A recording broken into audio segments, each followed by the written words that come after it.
Hey y'all, we are live. Happy Monday. Hopefully, you guys had an amazing weekend. We are back. We got a lot to talk about.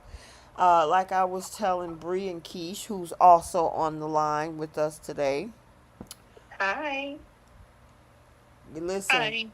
A Young and the Restless is a blip on the map compared to what we had going on with Bowl last week and even Beyond the Gates. And unfortunately, we do not have Beyond the Gates this whole week. So we won't see them again until July 6th. Boo. I'm surprised they did that in the middle of sweeps month.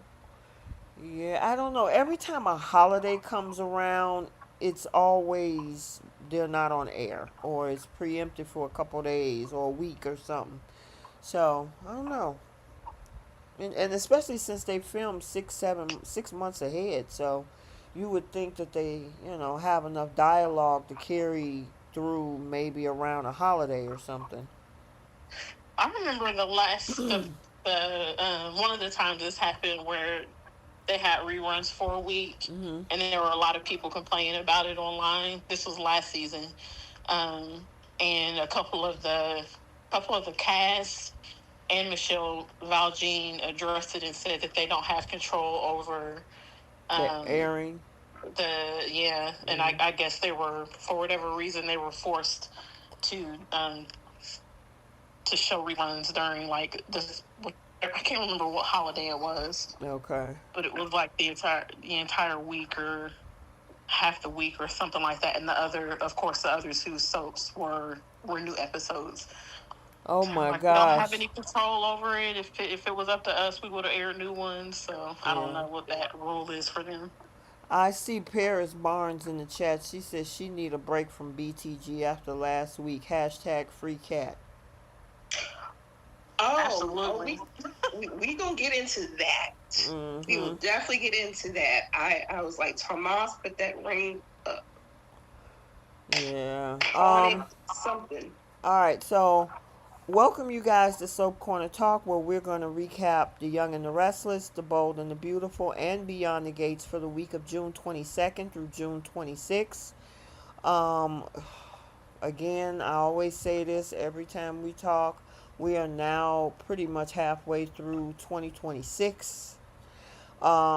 The Emmy nominations should be coming out in the next few weeks. So Yay! we got to stay tuned for that. I'm kind of curious to see what nominations Beyond the Gates are going to get for their first season last year. I'm excited about that. And even with, to see what happened with the other CBS soaps, whether they get some nominations better than, because I don't really think, except for individual nominations, Bold and Y&R really didn't get much last year, right? No, Yeah, They I think definitely didn't get. They weren't nominated for like best series overall. yeah, but that spoke volumes. So maybe, Yeah. I'm trying to remember. Did we really have any big storylines for Bold last year? I'm trying to remember. I mean, the Lucy Luna Amona won. thing, but we've Mm, been back and forth Uh, with Luna since 2024. yeah, the So, Luna stuff. That was pretty much it. Like, I think and the coup happened the end of 24, going into 25. Yeah. So, I don't know, but Yeah, I I think it had was, started in like November. mhm, I think was when the coup started. mhm. yeah. So I I, don't know. I, I could definitely got some predictions and nominations I'm hoping for. I know not everyone can be nominated, Right. but I have some thoughts on which nominees from each is a possibility. But I can't wait. Okay. I think it's a couple of weeks away. I cannot wait. Yeah, I'm looking forward to seeing what's what when it comes to that. So, yeah, maybe we should have a add it to one of our upcoming recaps to kind of break down whatever the recap is around that time period, whatever day that, falls. Maybe talk about what we think about those nominations. We'll see. We probably can work it in for you guys and have a little bit of fun with it. So, yep. All right, so we also have segments at the end: Flip the Script, Who's Taken Several Seats, Star of the Week, Pickle of the Week, Simple Olympics, and the Audacity Award. And if you haven't subscribed to this channel, please, please, please hit that subscribe button. Share the content with other soap lovers as well. We welcome them to come over and have some fun chatting about the CBS soaps with us. So I will, I'm opening that door for you guys to invite others. Also, make sure you follow on the other platforms. So there's a Facebook group. We have Instagram, and a lot of you guys ran up that post on Instagram that I posted with Hope, and everybody looking at her from Forrester like they were in dismay. Y'all got that video close to 50,000 views. Woo! So, and I picked up a ton of followers with that one post. I appreciate the support, but that's some of the Yay! things that you will see over there. So give us a follow. I've even been dropping little clips of different scenes from the soaps over there and on TikTok. So, yeah, I want to make sure that we still have some sort of engagement, not only in this live, but also on the other platforms as well. So, yeah, they love that post. I did that quickly on Friday after the whole thing aired. You guys saw it. And Mm-hmm. I went ahead and posted it to Instagram, and it just blew up. Everybody was just crazy about it. So, that's the type of content that I like for you guys to enjoy and support. So, all right, y'all ready? Yep. Yeah. Let's get Y&R out the way because I mean it's this past week. And by the way, if you guys probably haven't heard, Josh Griffith is allegedly no longer part of the soap. So, and look at that, she got applause in the background. Oh my Well, gosh. I he mean, didn't. honestly, and we were just talking about this. This soap has really been lackluster for the past 2 to 3 years, in my opinion. So it's about time that they get somebody who can get some great storylines, give these great actors something to work with, something that makes sense that we can really be excited about, that we look forward to watching each and every day of the soap. So, I agree because I don't know how many times we're gonna have a storyline this year alone of people getting kidnapped and this company to take over its mess and Victor always winning. Look, at least Josh Griffin, he quit on his own. He didn't get fired. mm-hmm. He did what Hope refuses to do, and he left on his own accord and made the announcement. um, so I don't know what it means for this man, but best of luck. Maybe Y&R wasn't a good fit for him, or maybe he got tired of the complaints. Who knows? But I'm glad we're gonna get a fresh start for Y&R. I don't know like how soon we're gonna get a new writer in though, Okay. since the announcement just went out and they write like 4 or 5 weeks in advance. Right. That's true. So I guess we won't see the effects of it probably somewhere in August, maybe. Possibly Yeah. like August or September or something. Something Yes, like that. Jenna, they heard us. Yes, they They were listening. Bree always say they listen to the podcast, but we weren't the only ones. There were people around soap social media that's like, "Oh Oh my yeah. God, Y&R suck." You know, Yeah. they But the the thing is we've been saying that for how many years now? Because he was there for how long? he's been there for a while. yeah. Yeah. So I don't think they was listening to us. I think something else happened behind the scenes. Where Something. maybe he was just tired of it, or they allowed him to resign instead of terminating him. I don't know, but he was there way too long for them to have listened to our complaints. Yeah. I mean, he was trying to collect his checks. I Let me understand, ask regardless y'all a of the conflict. question because that girl 7609 said that she liked Young and the Restless better when Mal Young was the head writer. Do you all agree? Um, I guess I think What era everyone was has. she? She was like in like the mid I thought 2010s. I think Mal maybe Young earlier. was a guy. Uh-uh. Oh, I don't know. I don't know. As a woman. Okay. But she did like the 2010s, something like that. She was on for a while as a head writer. And I didn't mind any of her storylines because I think when she was head writer, um, we had a lot of great Girl, storylines with her. I gotta say, Mal Young is a man. I'm He's looking a at man. him. Yes. Oh, Whoever God.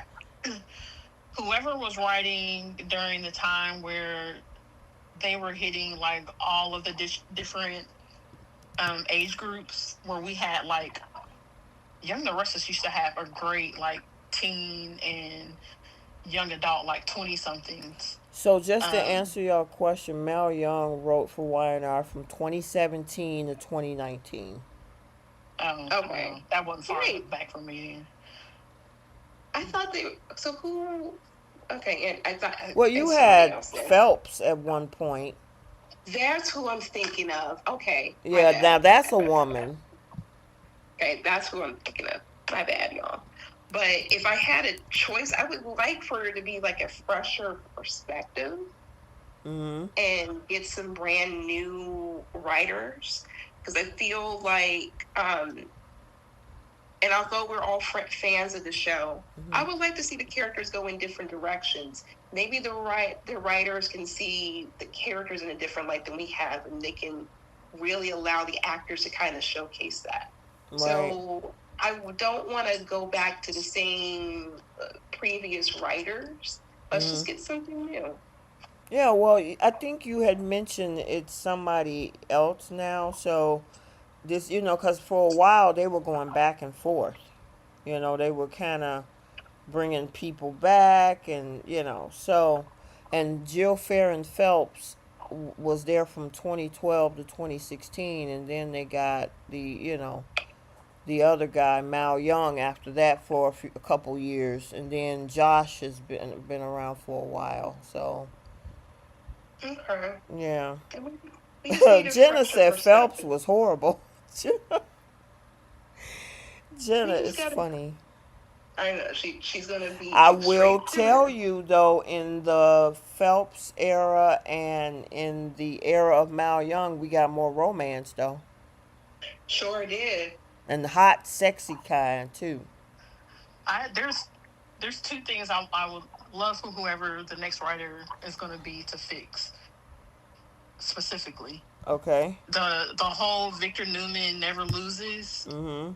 that crap needs to stop, because that's something that Josh Griffith like literally said in an interview. Victor Newman never loses. That needs to stop, and they need to bring on a younger group of characters. Like Kind of they like need to what they're bring doing on Moses. Bold.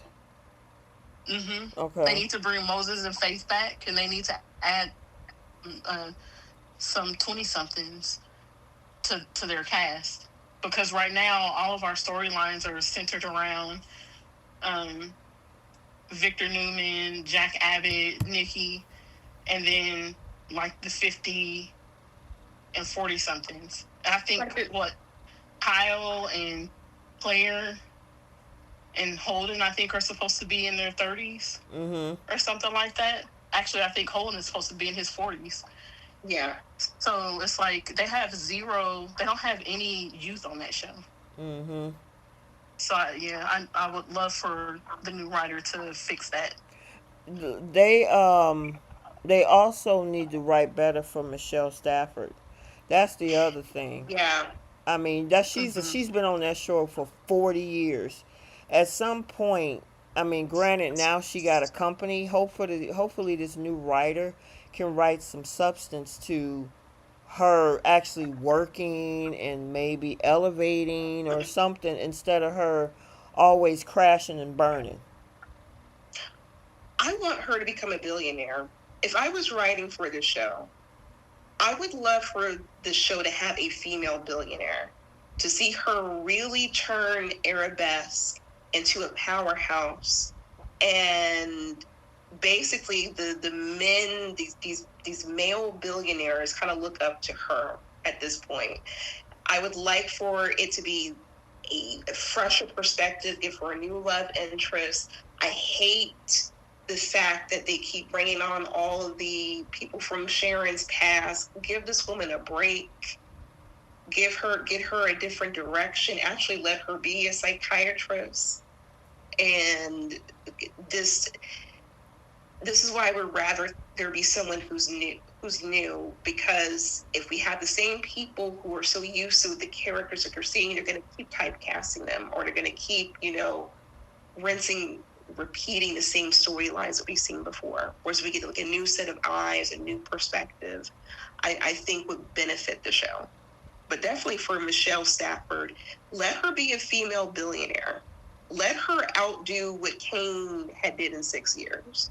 I would love that. I agree. Now, Gail also Yeah, I need kind to do of something touching like on y'all subjects about the younger folks. She said like Connor, Johnny, Katie, and Christian, they're all that. teenagers now. Yep. So, kind of. And what was the other girl? Daniel's daughter, Lucy. Lucy. Lucy. You They know, could bring back mm, Lily's kids for like the 20 somethings. exactly. Yeah. Yep, I agree. Cause the other girl, Faith, she's at college. I mean, I would assume bring her back home for the summer or something. They could have had She something can like that. graduate Yeah, at this point. graduate her out. Yeah, Right. exactly.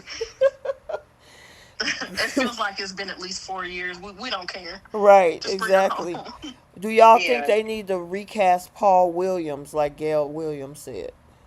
I mean, Gail Lewis said. Mm, I don't really.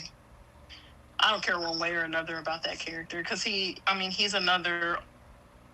They've already brought back. Uh, what's Daniel's daddy name? Uh, Danny. Danny. They've Hmm. already brought back Danny and Christine.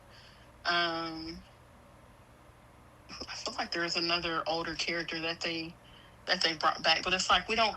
I don't know. My opinion is we don't need them to bring back another older cast member. We need them to bring in younger ones. Okay, I got you. I see what you're saying. Yeah, because even with this Markham guy, and they brought Patty back, they're still in that age demographic of the rest of them. You know what I mean? Mm-hmm. Yeah, so I see what you're saying. It would be, I wouldn't mind Paul coming back, but I would have to kind of understand the purpose. Like Paul should have came back when Heather had passed away. Yeah, I agree. Like the fact that this man had a heart attack and he had to grieve his own daughter off screen, that didn't make any Any sense to me. sense? Mm-mm. There's Mm-mm. just no way. But I mean, I don't really see why they would bring him back now, because they don't even like to call the police on this show. They're scared of the police. Like in tomorrow's episode, did you hear Tracy was like, "Can't y'all just call the cops?" And they're like, Kyle asked that question too, and I can't remember what Jack's response was. No. no, we I mean, don't other wanna. than no, like what was did he give a reason or he just said no? He was worried that if the cops come running in there, that Markham and Patty would do something to Diane, Mm.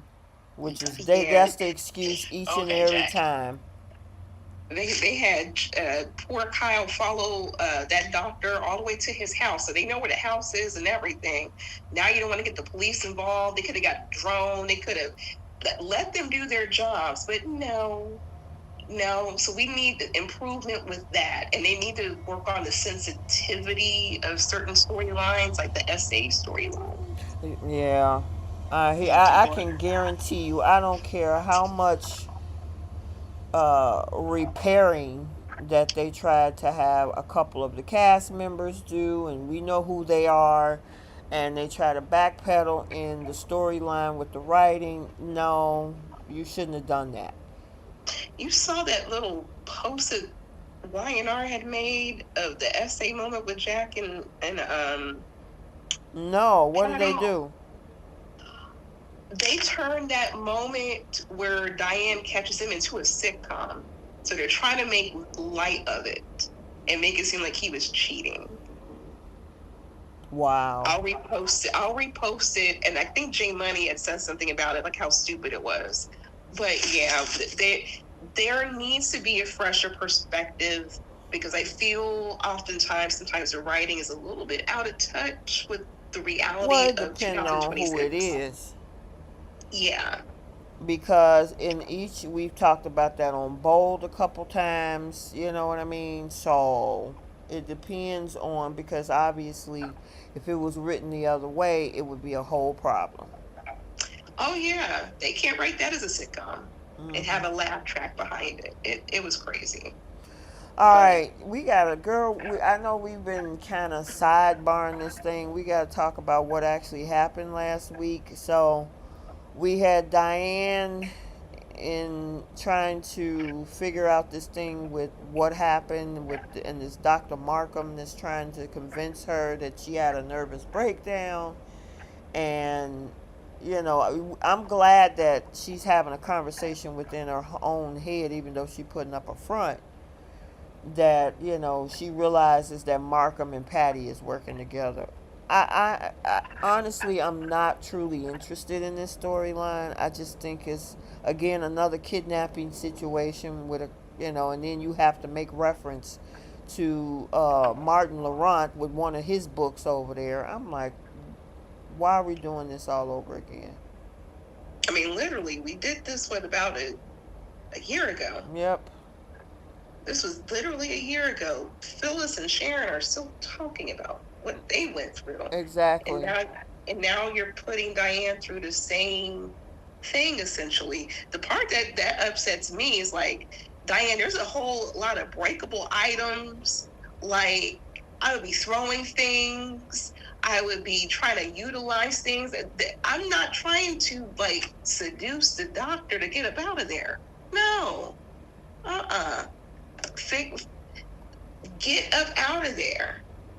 Mm-hmm. There's pots and pans. There's glass. Like, anything. Defend yourself, lady. Get up out of there. And what are you doing at night? Does he lock your door at night?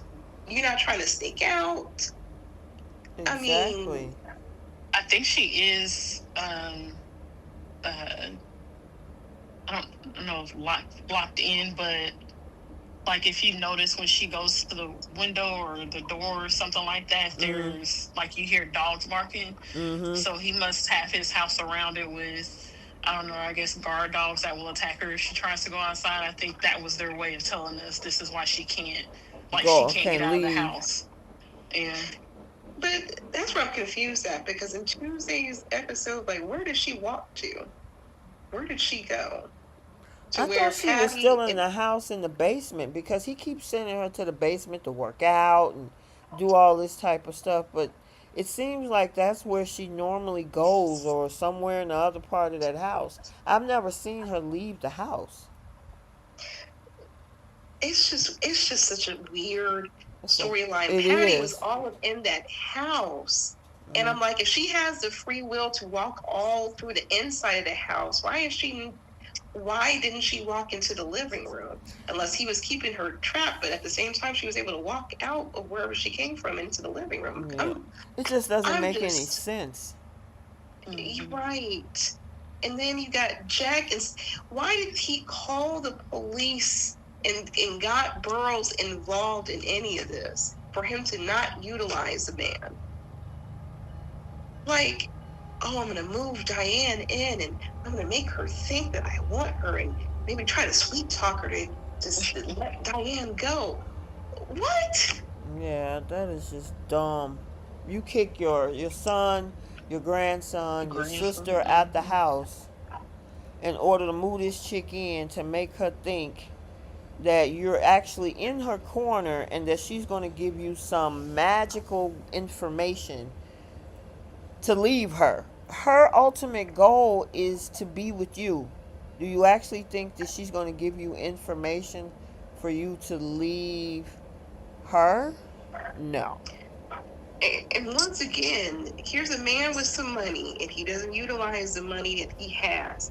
Why don't you contact the police and bug your house since she's living in there and try to catch her in a conversation, or try to put like a GPS tracker on her phone?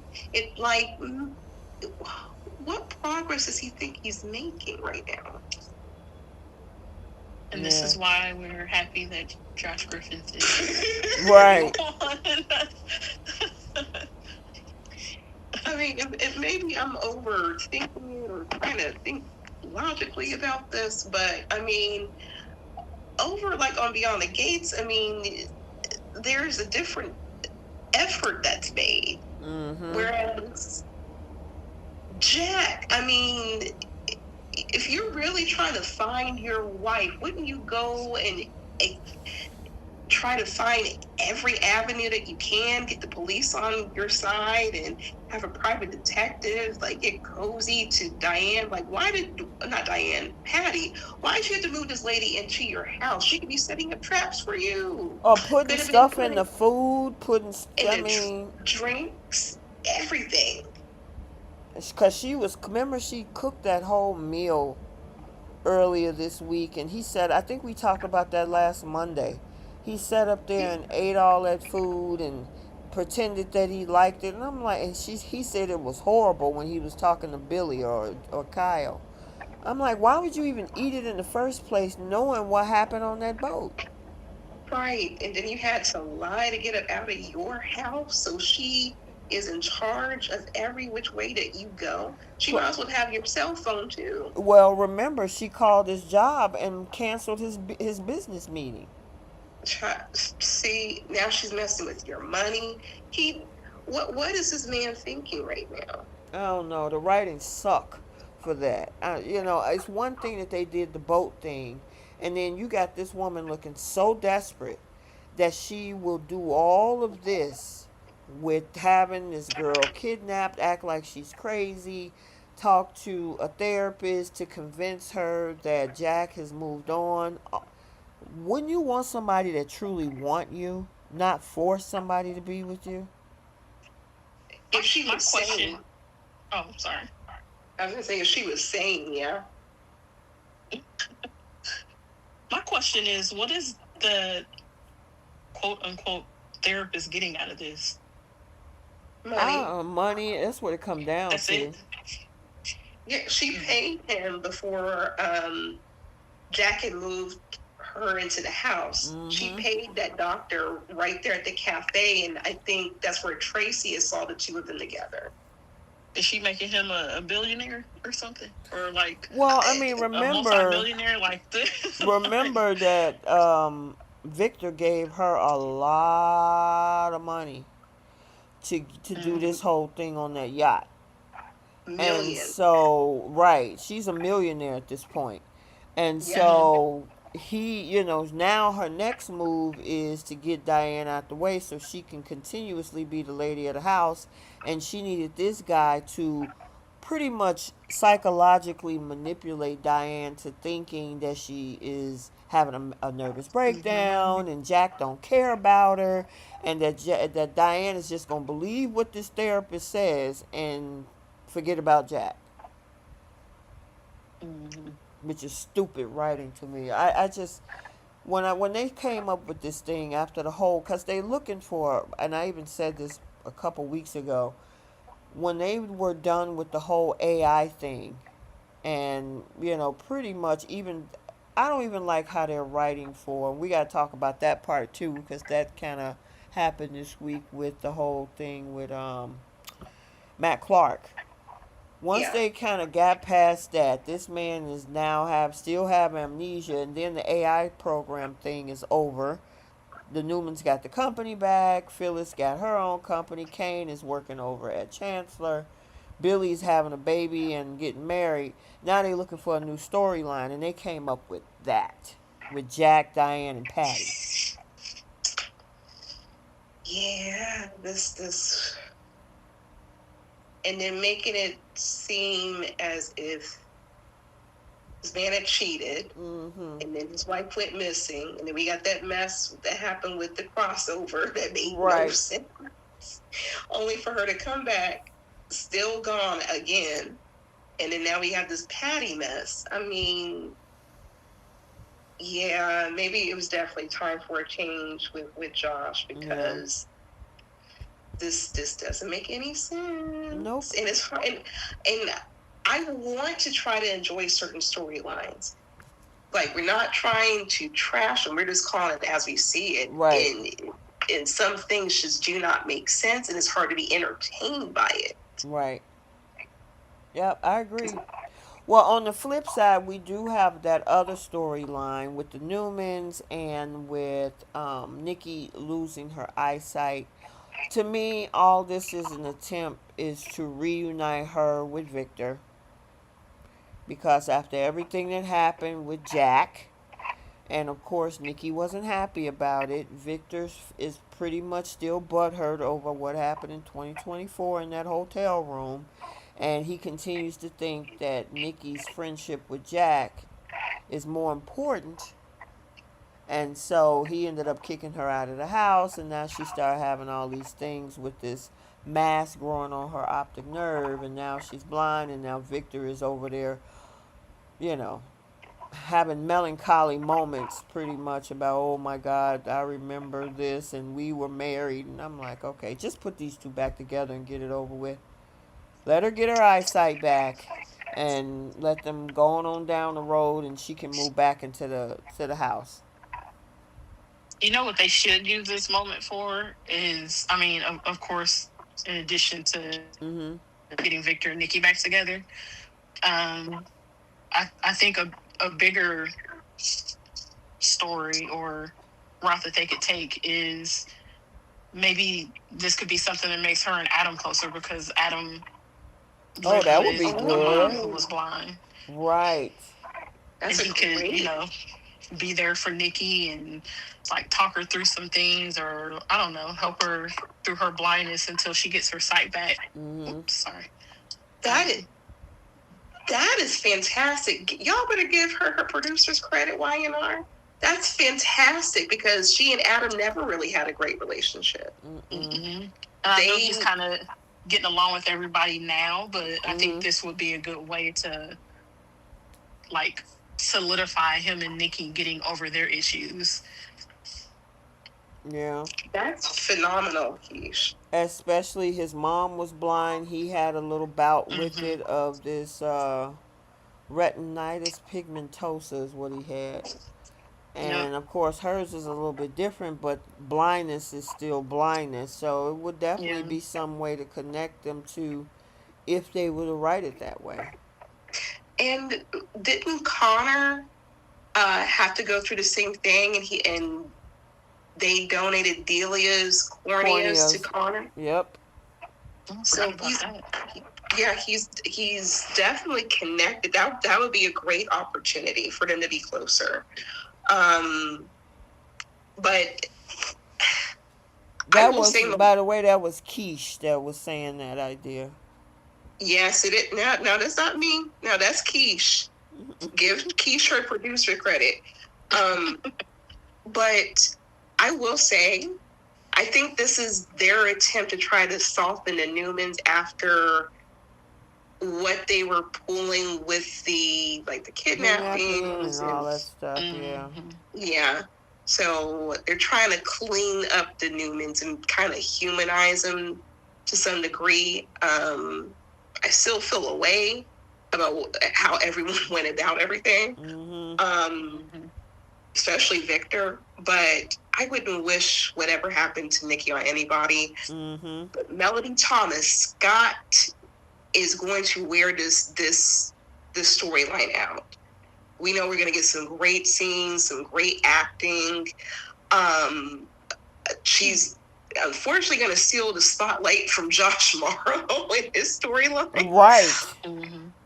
So, but at the same time, it makes me wonder if they're going to kind of be adjacent to one another because he could see his mother going through that and, he would be dealing with maybe some anxiety or depression or something, because she was going to be like his aide, not his aide, but like not his sponsor, but help him walk him through his addiction.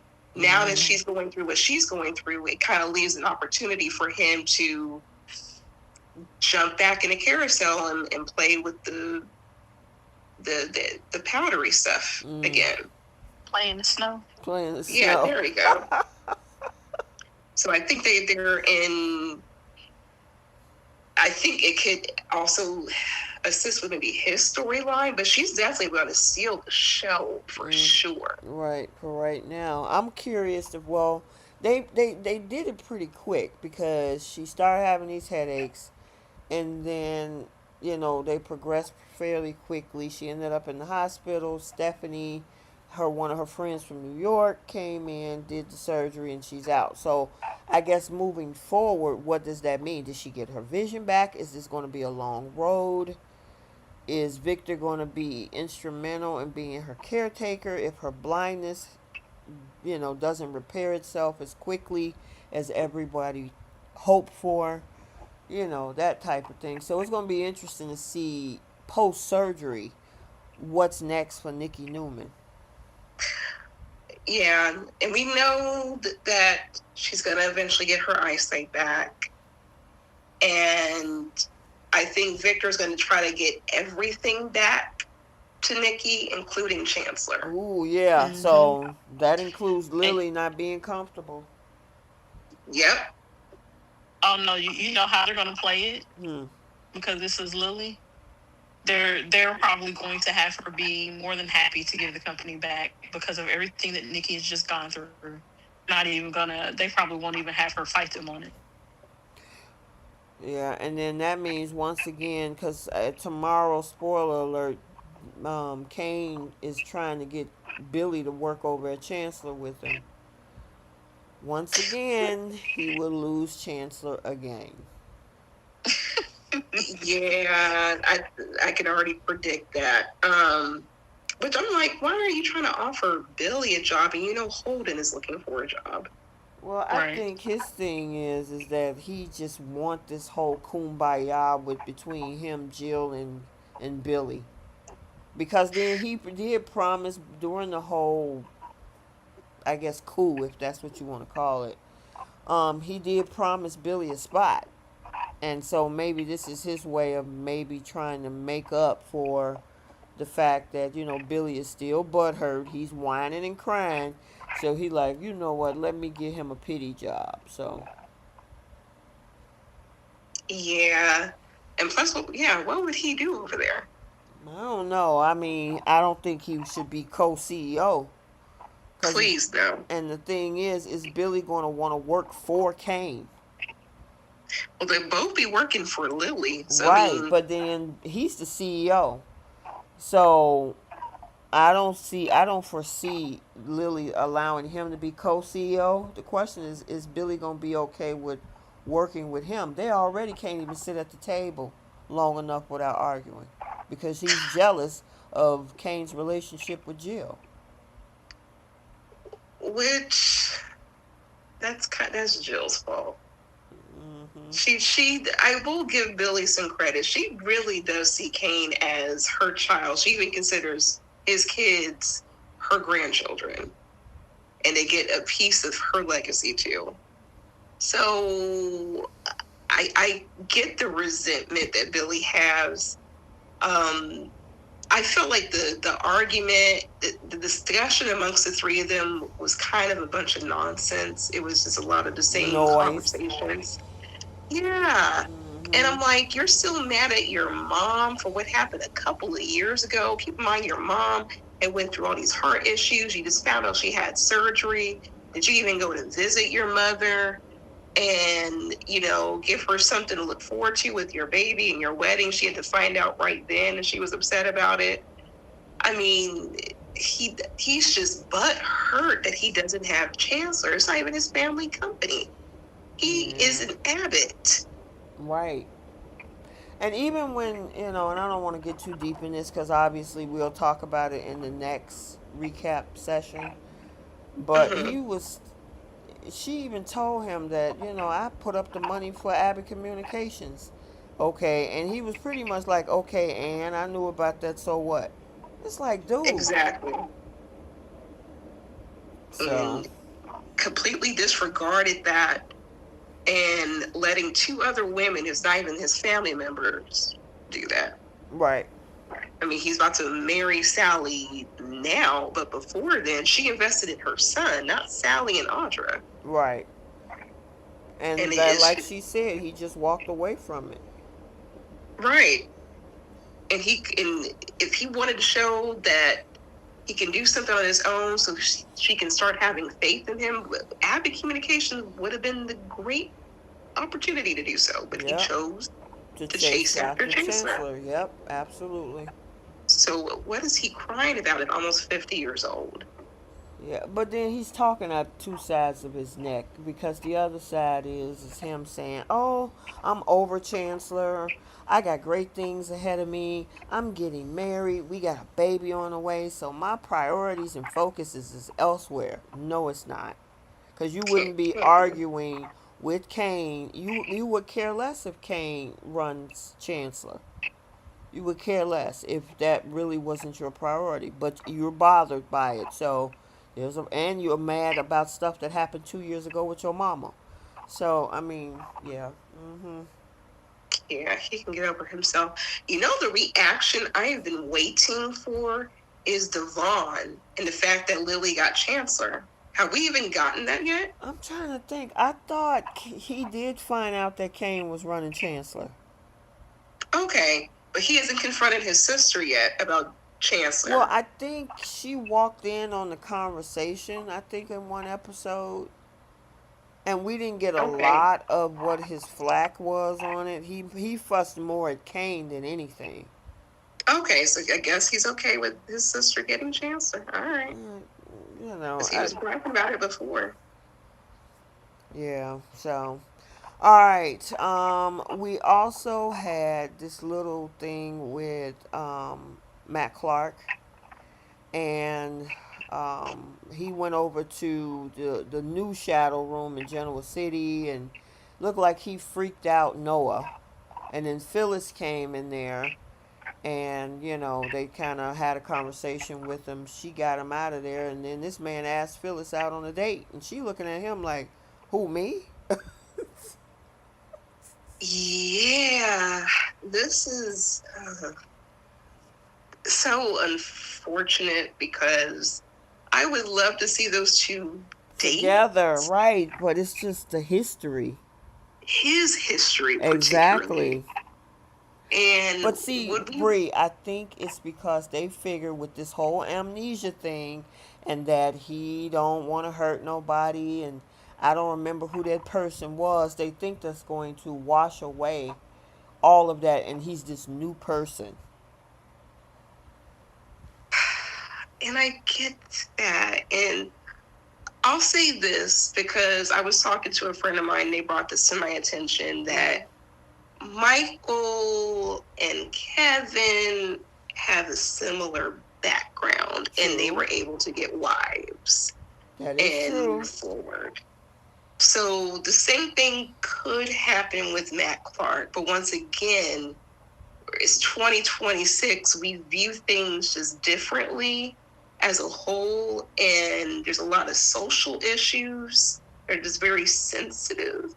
And why would we want to put a woman with an essayer? Exactly. And Mm-hmm. that's always my point when I point out the whole, why are we trying to redeem somebody like this? Like, I get that it's a show and there needs to be drama, but we don't need to redeem characters who have that kind of history. But not in 2026. We don't. Like, Yeah, Kevin was awesome, and I agree with the Kevin thing, because Kevin, Kevin and Michael. he was dating Lily, who was underage. He gave her STD. He tried to unalive a couple of people. Like, yes, they were able to redeem his character, and that happened, I think, more than 10 years ago now. But it's like, They literally brought back a character with that kind of background. Like, you brought him back, and it wasn't even necessary. Like, they pulled this guy out of thin air. I feel like, well, nobody thinking about Matt Clark. I Why honestly, would that be uh, the character that you mm-hmm, would bring back? mm-hmm.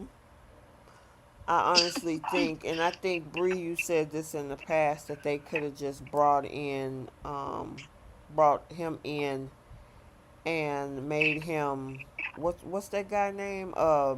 Tucker Tucker McCall. McCall. Or he could have been a Mm-hmm. brand new character. They could have just made that man Aristotle Dumas and allow him to create his character along the way. And it could have been something new and fresh, and we won't have that background to think about. Mm-hmm. Like when we think of Matt Clark, because they keep reiterating it, the stuff that he did with Sharon. Yep. So, and Sharon and Phyllis are good friends. Why would Phyllis date Sharon's essayer? That's Or an essayer in general. in Like, you general. know this about him. Yeah, I Right. don't. I'm wondering. I mean, in that, like you say, I like the two. I want to see the two characters. I mean, those two actors together because they got so much chemistry. But like you Mm-hmm. say, he's a rapist. So Mm-hmm. you know what I mean. It's how do you? Mm, And yeah. then, we know Michelle Stafford is, one of the queens on the show when it comes to love scenes. Do we really want to see a love scene with her and him, knowing what he did? Mm, mm, Mm-mm. mm. See, this is the thing, Josh Griffin, if you're listening, whoever's listening, this was the stuff that we were complaining about. Because Roger Horwell is a talented actor. And Mm-hmm. what did I say? Horwell. What is his last name? Or Howarth. Howard. Okay. I got some of the letters right. But Howarth. okay, No Harlan. G's. No Roger L's. Harlan. Roger Harwith. Okay, Harwith. Roger H. We know he's a talented actor. He's a talented actor, and I will give him credit that he's doing everything he can with this Matt Clark, because the actor is still enjoyable to watch, and he's making the Matt Clark character likable. Mm-hmm. And we do like him with scenes with Phyllis, but once again, the character's history and his background is still a factor, because your fan base, who's been longtime loyal watchers, can go back to that. And there's some people who hate Phyllis, but I'm sure they don't want her to be with an essayer, you know? Mm-hmm. So, I mean, and thank you for correcting me, Gail Lewis. That's my struggle bus. But yeah, that's why I'm hoping that we get a fresh set of eyes, fresher perspectives, and find a way to clean it up. But it's possible. We see that with Michael. He celebrated his 20-year anniversary. We know what he did with Christine. And then the same thing with Kevin, with Lily. And he had 2 kids and marriages and everything. So anything's possible on the soap. That is true. That is very, very true. I'm trying to think. Was there anything else? Did we catch everything? Cause I mean, pretty much most of the beginning of last week was this Diane and Patty and the doctor stuff, and Jack Mm-hmm. running around like an idiot. And then the rest, the second half of the week was more about Nikki and her eye surgery. Yeah. It looks like Yeah, because we Stephanie's had still no alive. Adam, we had no Chelsea. I don't. I think maybe we got a. Did we get a little bit of Sally? I don't think so. I don't think so either. And then you were about to bring up something with who else? Um, what was I gonna say? We had Nate and we had Oh, Stephanie, right. and it seems like she's still trying to convince this man to go back to being a surgeon. So I'm actually more excited to see what direction that's going to go for Nate. I need for Yeah. him to come back as a doctor again. I honestly think Nate, I forgot what's his name? Um, Dominic. Sean Sean Dominic. Dominic. Yeah, I honestly like him better. I like him playing the character of a doctor. We hardly ever get to see him as a businessman, you know. Right. So, or and this was one of the things he used to hate bureaucracy. Yet they turn around and put him in that industry, and it's like, why? We have no Right. doctors on this. We have no police and no doctor, and that Burroughs guy is barely around. So, We see him once every 3 months, right. maybe. Honestly, we don't even need police on here because when Chance was on here, he never solved anything. I don't even. I honestly don't know why.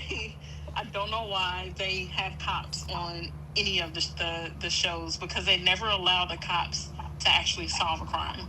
It's always the people around them that are cluing into things or rescues an individual. It's never the police officer.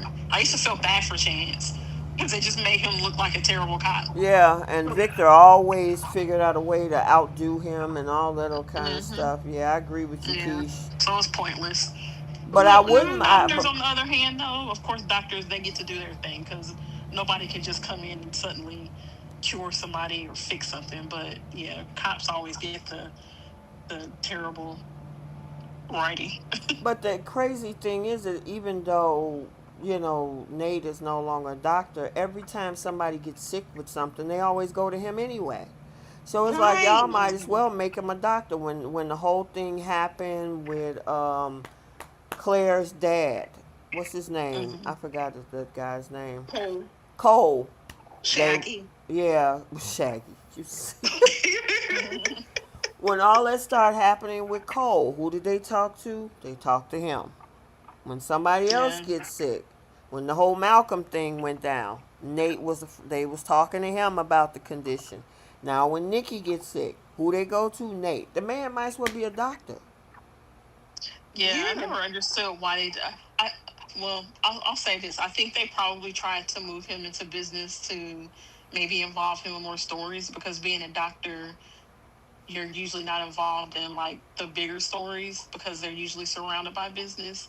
But it's like the whole thing of him because he's a surgeon, his hand is messed up.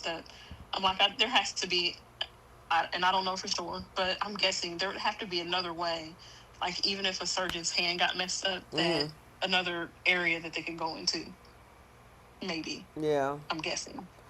I Like, mean, he could be on the board. He doesn't have to be an actual hands-on physician. He can still be on the Yeah. advisory or whatever. Maybe he can work alongside Stephanie cause she's the chief of staff. If Mm-hmm. he's second in command and stuff like that. But just to have, I mean, and I agree with you, Keish. By moving him away from the doctor, because every time how many people get sick all the time? I mean, I guess. And you saying, maybe they'll get him more storylines, but only time we really seen Nate is him dating Victoria and Audra, which had nothing to do Okay. with the business or him being a doctor. mm-mm. We Well, just the know he first was time getting it had himself. something to do with business. This time it doesn't. Yeah, but that he Right. was a doctor at the time though. The first go round. Was it? He, Was it? yeah.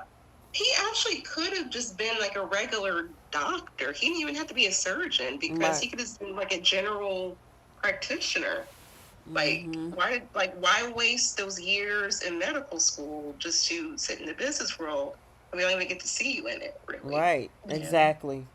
I think it was just a bad move altogether. It was a lot of bad moves, and I know everybody we ready to talk about bold, But it was a lot of bad moves. I mean, like I said, the whole thing with when they broke up Sally and Adam back in 2022, when they brought Michelle Stafford back only for her to crash and burn multiple times, removing the whole situation with Nate not being a doctor anymore when technically that's where he probably should have been. His mom is, I mean, not his, yeah, his mom is a doctor. His mom is a Mm-hmm. doctor.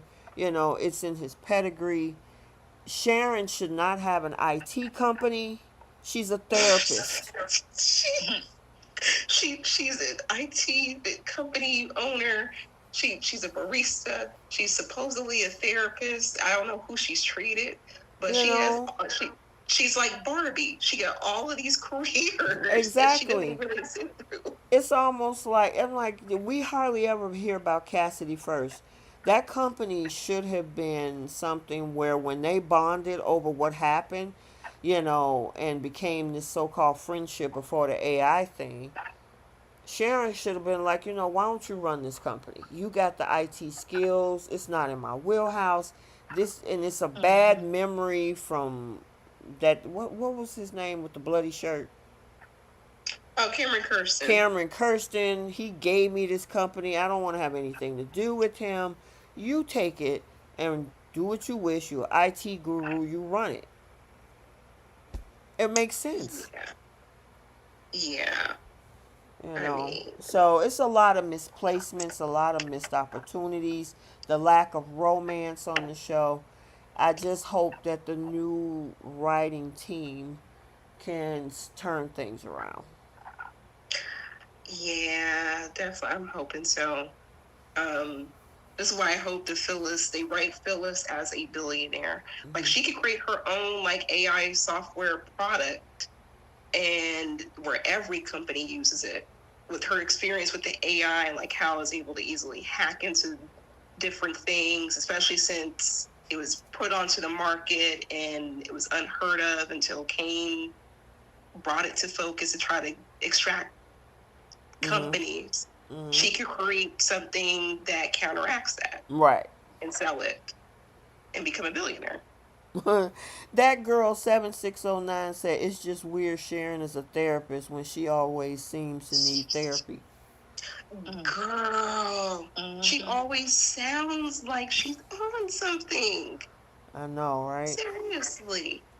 And I'm Mm-hmm. like, and on top of that, like she wasn't a, her daughter was going through all those different things, and what was she focused on? Nick, Yep. and then Noah, and then whatever. Left her daughter hanging for like a year.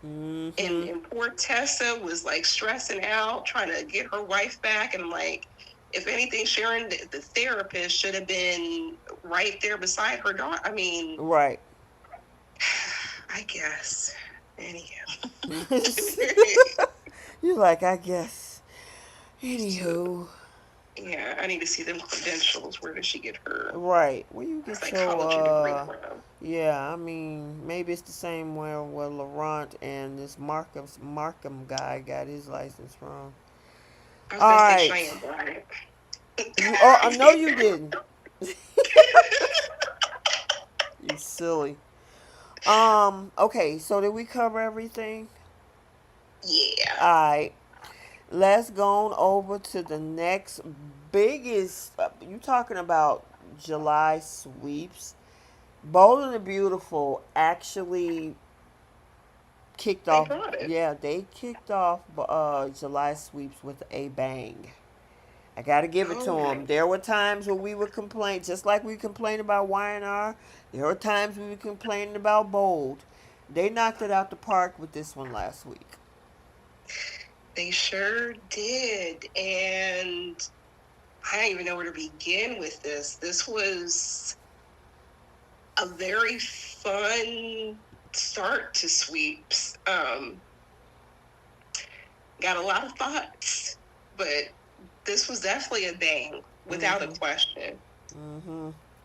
And pretty much most of the week circled around Hope's release of Hope by Logan. and what led up Mhm. to it, and the back and forth with Katie and Brooke, and of course, Steffi and the rest of them excited, especially Zende, excited about the new line. But I mean, by hope for the future, and unfortunately, they got the shock of their life by the end of the week. Mm-hmm. So where I think y'all want to start? we'll go down the line because it really was just one storyline, right? Yeah, because we didn't have a Dylan RJ type thing. We didn't have did we didn't have any Taylor or anything because the whole thing with Sheila was the week before. So, Right. Yeah, everything was about hope this week. yep. So everything, I guess, leading up to it. Okay, well, I'll just break it up like this because I mean, obviously, Hope was struggling with this whole thing with trying to keep the line going, and also she still got a foot in the door at Forrester, which I think is a horrible thing for her to do. She should have just stood on business and then just took that leap and just got out of there. We were talking about this earlier, Bree, where she should have actually had that conversation with her mom, but unfortunately, she obviously knew that that wouldn't sit well with Brooke. And I feel bad for the people who were backing Hope up and then she left them hanging. Like Aisha said, poor Zende and poor Carter too, because he risked it all for her. Did the whole coup and everything. And then once he got his job back, this man was campaigning for her to get Hope for the Future back. Yep. And then, like, instead of being grateful to even have a line, whether it's sitting or not, Mm-hmm. you don't even give the designers, the people on your team, your staff, the heads up that you're jumping ship so they Mm-mm. can try to figure out and decide what they're going to do for themselves. Nope. And Right. and the person who's been caping for you the most is your mother. Your entire life. Your entire life. You haven't left the nest yet. She would not have the nepotism that she has, the luxuries, the status, nothing without her mother, without her mother's coattails. Nothing. And actually, if we keep it all the way real, neither would Katie, neither would Donna either. Neither would any of Brooke's kids. Yep. So at the very least, she could have gave her mother a heads up while she's talking about what she's owed and what she's entitled to, and complaining about Steffi and complain about this. Be happy that you had the lap of luxury where you could really be struggling like a Dylan in your life.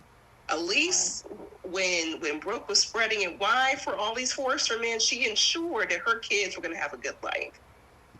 But for her to not even consider at least giving her mother a heads up, but wanted to blame her mother, yeah, that was crazy. Yeah. That's why this whole because I believe the runway moment for Hope was supposed to be this big empowering Hope finally stepped out on her own, which really she didn't. She was just handed another opportunity. Yeah. But I think it was supposed to be like this big moment for her. And for me, for a couple of reasons, it's like it fell flat because they're basing all of this on the idea that Hope was mistreated her whole life at Forrester Creations. That she didn't have any support, that because she wasn't a Forrester. It's like we know that that's not true. Yeah. But even if we don't even that's not even into play. If it's just simply because she felt unfairly treated because her line was put on the shelf for another few months because they wanted to pivot to Eric. It's like, so You basically threw this tantrum because somebody told you no for a moment, not even no forever. You were told no for a moment and you didn't want to wait. So instead of just being real with your mom and with your place of employment and saying, you know what, I got a better offer over here at Logan. They're going to let me do whatever I want, unlimited resources or whatever it is that they promised her. I'm going to go over there because I'm not getting what I want with Forrester. She couldn't even do. She didn't even have the guts to Uh oh. sneak around Hey, Keish, and, huh? you kind of faded out. Say that again. I was saying she didn't even have the guts to just be honest because there was really no real good reason for her to lie about this. If you're not happy at Forrester, you're not happy at Forrester. No matter how entitled we think her reasons were, which in my opinion were she is extremely entitled in this situation. If you wanted to leave, you should have just left, and you should have been honest about it. Like her, as much as Brooke gets on my nerves, I don't think that she deserved that because I know people like to say Brooke puts Ridge before everybody and before her kids, and it's like that's not true with Hope.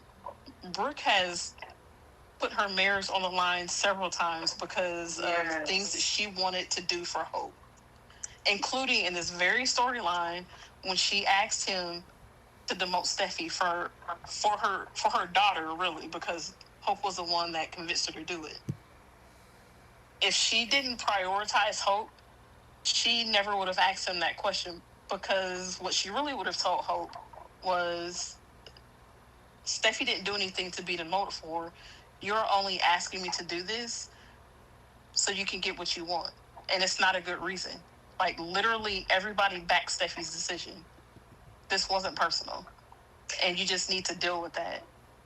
Like that's not picking Ridge over her daughter. That's actually giving her daughter some feedback that is logical.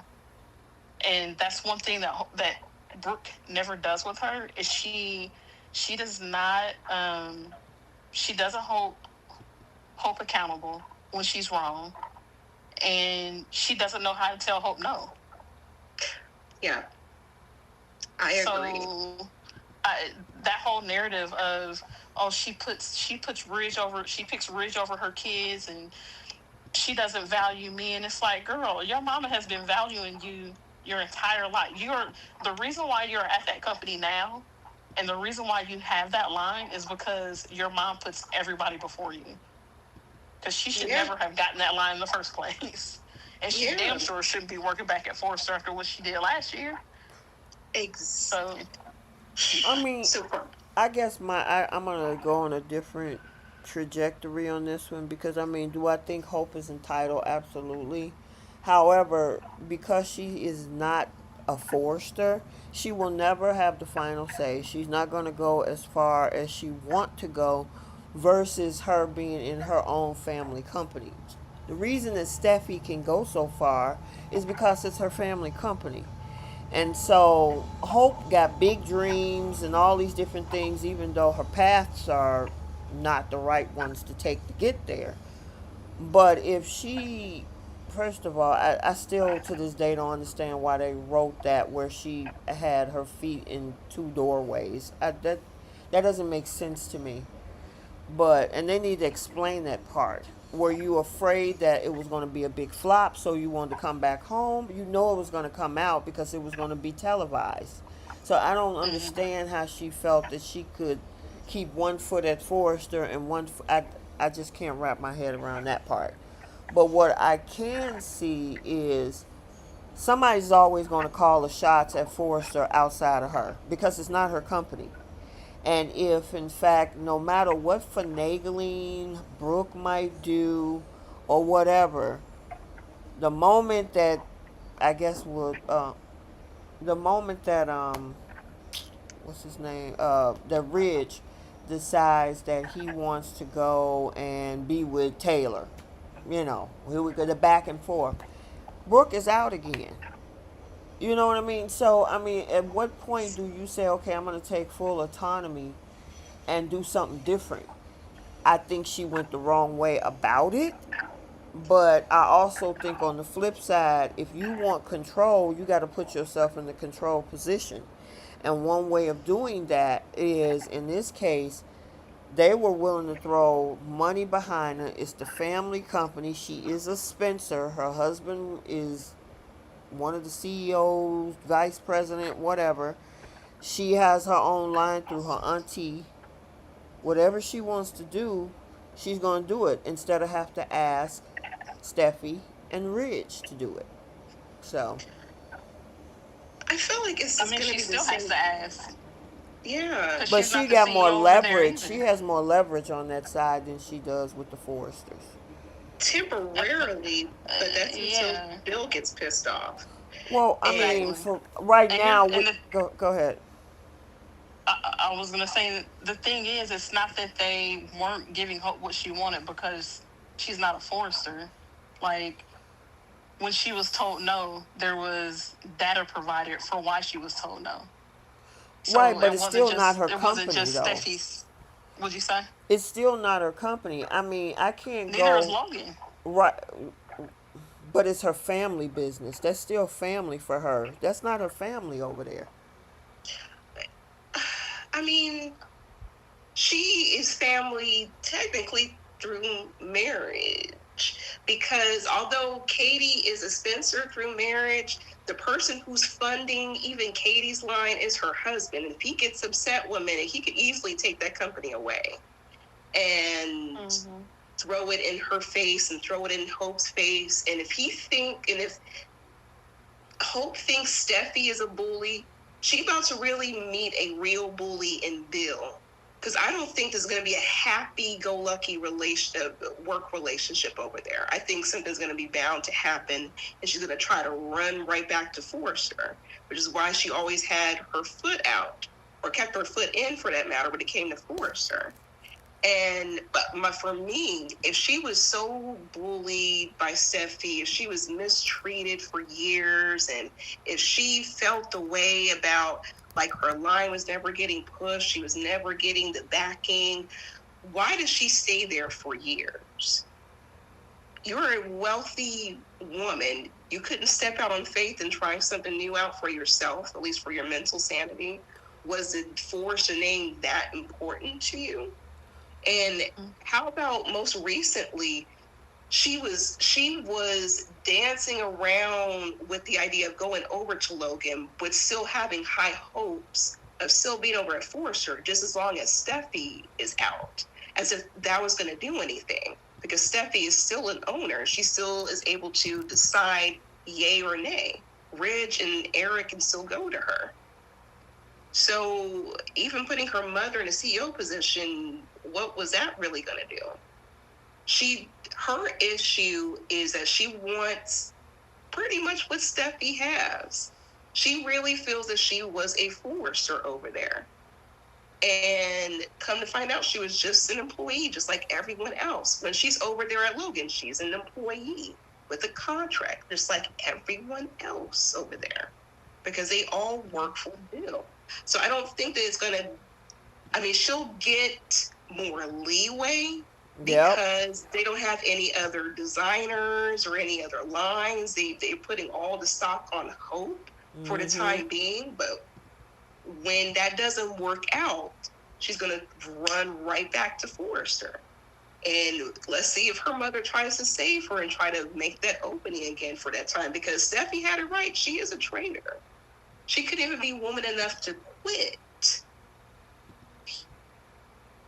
So, although I am happy and excited that we're getting something fresh with Hope, and Deke had a successful line, even though I can't wait to talk about the fashions too, but this is something new for Hope. But she really did look out for herself. She left Zende hanging, who didn't deserve it. She could have at least given him a heads up. So if anything, if she didn't want to go back to Forrester, he would have been prepared to pitch like his own line, a whole new youth line, and not have to worry about Hope for the future, because that just leaves a big old gap over there for that particular demographic that he's used to catering to. So that could have prompted him up to start his own fashion line over there. And same thing with Carter. That man pretty much risked his livelihood and his lawyer license for this girl to get her line back. And she left all of them in a lurch. And Steffi was relying on Carter, on Ridge, on Eric to come to that decision to place her on hold, not get rid of her line, not indefinitely. It had to follow what was best for business, and she only focused on what's best for herself. Yeah, well, you sometimes you gotta choose yourself for yourself. So I mean, I can't be mad at her as being ambitious on that part. I just don't like the way she did it. And if she felt that she can get a better deal over there, then I don't see anything wrong with her doing that. I think she still should have had the conversation with her mother to talk about, listen, I'm about to be out. I can't do this no more. I understand Steffi want to bring back my line on her timeline, but I need to go somewhere where I can get full autonomy and a little bit more leverage, and I'm willing to go over there. And it's up to Brooke at this point to say, listen, I don't agree with your decision, but if that's what you're going to do, then that's what you're going to do. I mean, I wouldn't be under the thumb of people that I got to be on their time. I guess maybe that's why I'm a business owner. I want to do things my way. So, Yeah. my thing Yeah. is if you want to take that step and go and do what you need to do, jump out on that faith. That's why I don't agree with how Hope handled this, and do what you got to do. Otherwise, you're going to always have to deal with Steffi and Ridge. It's to pick your poison. It's either them or you go over there and step out on faith. And I Yeah, like. That was yeah. Go That was ahead. my only issue was how she handled it. Right. I didn't think that Brooke deserved that. As much as Brooke has done for her, especially through her professional career, Mm-hmm. Brooke didn't deserve for her to pop up on Katie's runway unannounced, and that's how her mom found out. I thought Right. that was dirty for her to do that. Very much so. I totally agree with that. I don't like how yeah. she did that at all. Personally, I hope she stays over at Logan because I'm tired of the her whining about how she never gets what she wants and she doesn't have any support when we've all seen for the last 16 years that you've literally gotten everything that you ever wanted at that company. Yeah.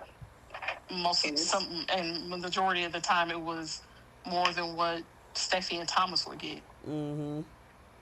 And I hope that Bill's going to be the one to give her hell because as much as she kept on saying Steffi bullied her, which once again points to the evidence in when she did that. Because just as much as she gives, she got it back too. It was a push and pull of both of those girls. So let's see how she does with Bill as her boss. Because she can say, like, oh, I answered to Katie. No, you answered to the man who's pushing out money for your auntie's business. Mm-hmm. Because he was also calling the shots when Eric was even over there. Yep. Well, he was stupid. That's the part I don't agree with Bill on. You were stupid enough to let this girl work for you without with a contract still open at another competitor. And I wonder if that's going to come into play because she's technically still an employee over at Forrester. Mm-hmm. This is why she should have been a big girl and at least release herself from Forrester. Right. And because if there's a non-compete clause, then she might just be stuck over there or something's going to happen. And we were also talking about trademarks, I think like earlier this year when they were talking about Logan. What if they trademarked the name Hope Logan over at Forrester? But what if her name is not her name? Maybe it belongs to Yeah, Forrester. Because sometimes, that's a good point. I mean, we were talking about that earlier, Bree. She still is on the contract under Forrester. What if they figure that, hey, her name or something is tied to them, and anything that she does become property of theirs? Who knows what the twist? Because we're still in the middle of, this is the first full week of sweeps. So hmm what is the next twist? They still got the couture line that's about to drop. Who knows what's going to happen with that? I don't know. It's going to be interesting to see what comes after all of this. You know what I mean? oh yeah, because legally, I can't see how she was able to even get away with it. Because taking a leave of absence is not quitting. You're still, Right. she's probably collecting a salary check, and that's my thing too. A lot of people, like, if your stuff is on hold and you're still an employee there, you're getting money. You're still getting You're a getting salary paid, there. right? So she's double dipping. And the forester has every right to be upset because of, like, they're paying this girl for her to jump ship over to the traders. Yeah, and that's All why I she's say doing. Bill, as astute as he is as a business owner, that was that was not a smart move to have her sign a contract with him when she already has a contract with a competitor like that. I think But it might maybe it's it, written it for a might reason. So, Yeah. what you say, I think Keish? the whole leave of absence thing, it that really depends, because I know like the places or where I used to Mm-hmm. work, or even where I work now, if Mm-hmm. you take a leave of absence, you're not getting paid. You're basically, like, your job is still there, Mm-hmm. but you're not actively working, so you're not getting money for it. Okay. It's basically That's a you're good just point. holding your job. So that's what I imagine maybe what was going on with Hope. Mm-hmm. But still, She's an you're employee. still an employee of the company, and that's the Right. biggest thing right there. Like, you're still part of the company. And So yeah. and on top of that, now they are in a, like, a PR frenzy over there, which is affecting their bottom line too. Mm-hmm. Because they did all this prior to the couture showing, which she was aware of, and she took advantage and capitalized on it, which, good for her, I guess. But what if Forrester were to sue her or sue Logan or sue whoever for that? And I'm wondering maybe if that's going to end up being a twist. Yeah, I mean, Because, sorry. oh, I'm sorry, I was going to say, like, they highlighted those contracts for a reason. Mm-hmm. And I mean, she technically had access to information at Forrester that, I mean, she hasn't been doing this, but she could have very well given them information about Eric's line or any of the other things that they had going on over there. Right. Exactly. Exactly. Mm-hmm. And her mother, who's an employee there, could have been sharing information thinking it was a safe space. And she could have been relaying that over to Katie, who's a competitor. Like, there's a lot of legal implications with this. Mm-hmm. So I once again, she thought about herself, and she once again got the attention that she wanted. She, got the spotlight back on her, but I wonder if this is going to be part of her downfall.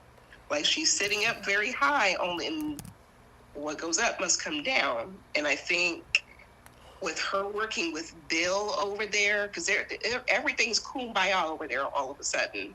That's not going to last too I'm long at wondering all. because we're suspecting that Annika might be. Would this be something that would? Oh, I don't know. Or would carry her out Yeah, the show or something. You know what I mean? I think so. Something's going to lead to it. She might have a breakdown and, and leave or something. I wanted to point something out, and I want to make sure I get it correct. It says, Okay. I am Leah Unfiltered. Hi. It says, yeah, what is up with Electra? Does she really expect for Will to divulge a Oh trade yeah, we gotta talk secret? about Yeah, that's that too. stupid. That's what she's being ridiculous.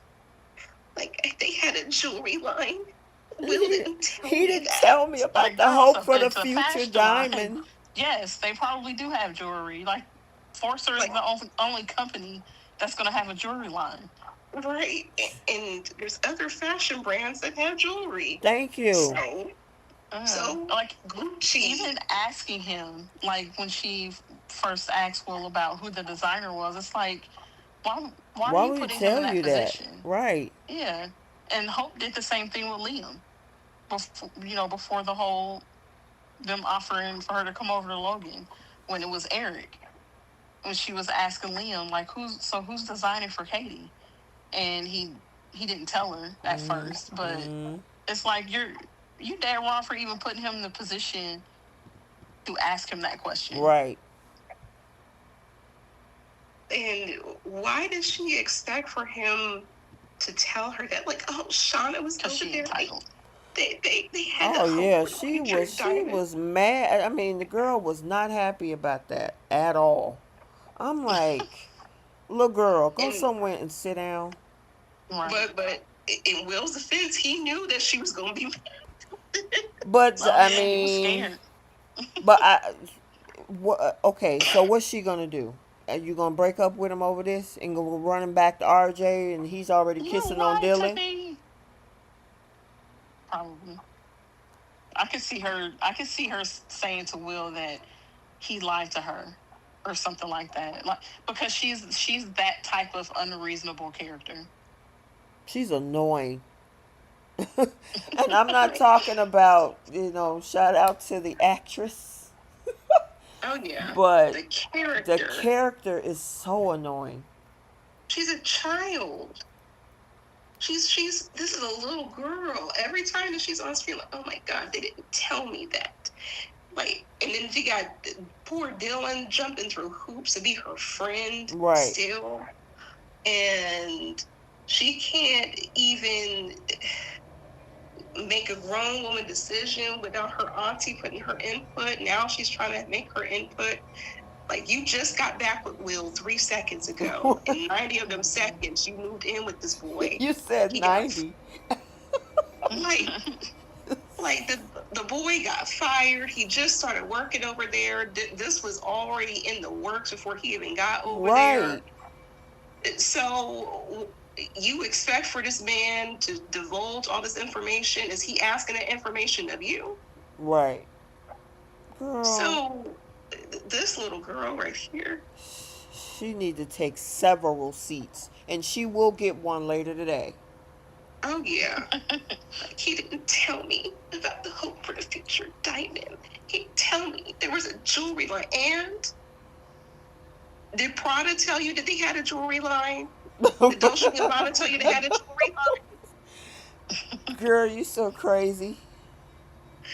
I mean, but that's the reality of it. Like, they don't have, no one has to. You don't. That's You his and we employer. were saying this earlier. You're his girlfriend. You ain't his wife.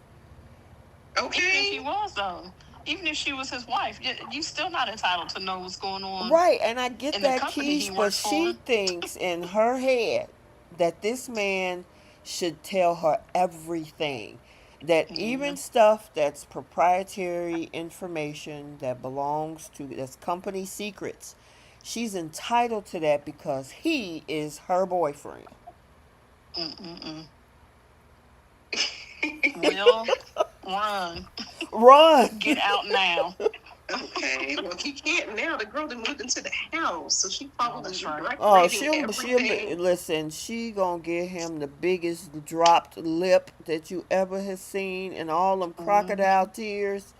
And he's gonna be begging, "I'm sorry, my dad told me not to." And she was like, "But I'm your girlfriend. You told me you'll never lie to me again, girl. If you don't get out of here." Like, there's So no don't secrets listen in a to his relationship. dad, who's his boss, but listen to you. And I bet RJ is going to egg it on. Of course he is, because he's already pissed at Hope, which is his sister. Now that's going to be interesting because as much as Hope is very sisterly with Deke, RJ is your brother too. I mean, are you going to be mad at your sister for stepping out? Mm-hmm. Exactly. And for your mother being upset, are you going to get on your sister too, or is it always going to be just Will? Right. Will should have told you this. Will should have told you that. Mm-hmm. Will just started working over there, 2 weeks? Right. He Y'all know what's going fired him. on. He ain't got to tell y'all nothing. Y'all fired Right. Right. him. Right. And then Electra was already blaming herself, saying like, "Oh, you guys fired him because of me." Okay, well then he don't really owe you anything now, does he? Exactly. Okay, if you're the reason that he doesn't owe you nothing, but you can't tell me that Electra and Hope are not related. There's got to be some sort of loophole. They are one in the same. Yeah. Girl. Girl. Annoying. Yep.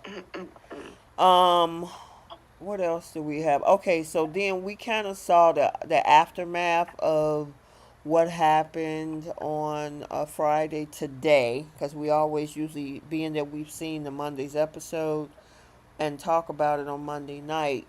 Donna is in the crosshairs now because she kept the Uh-huh. secret.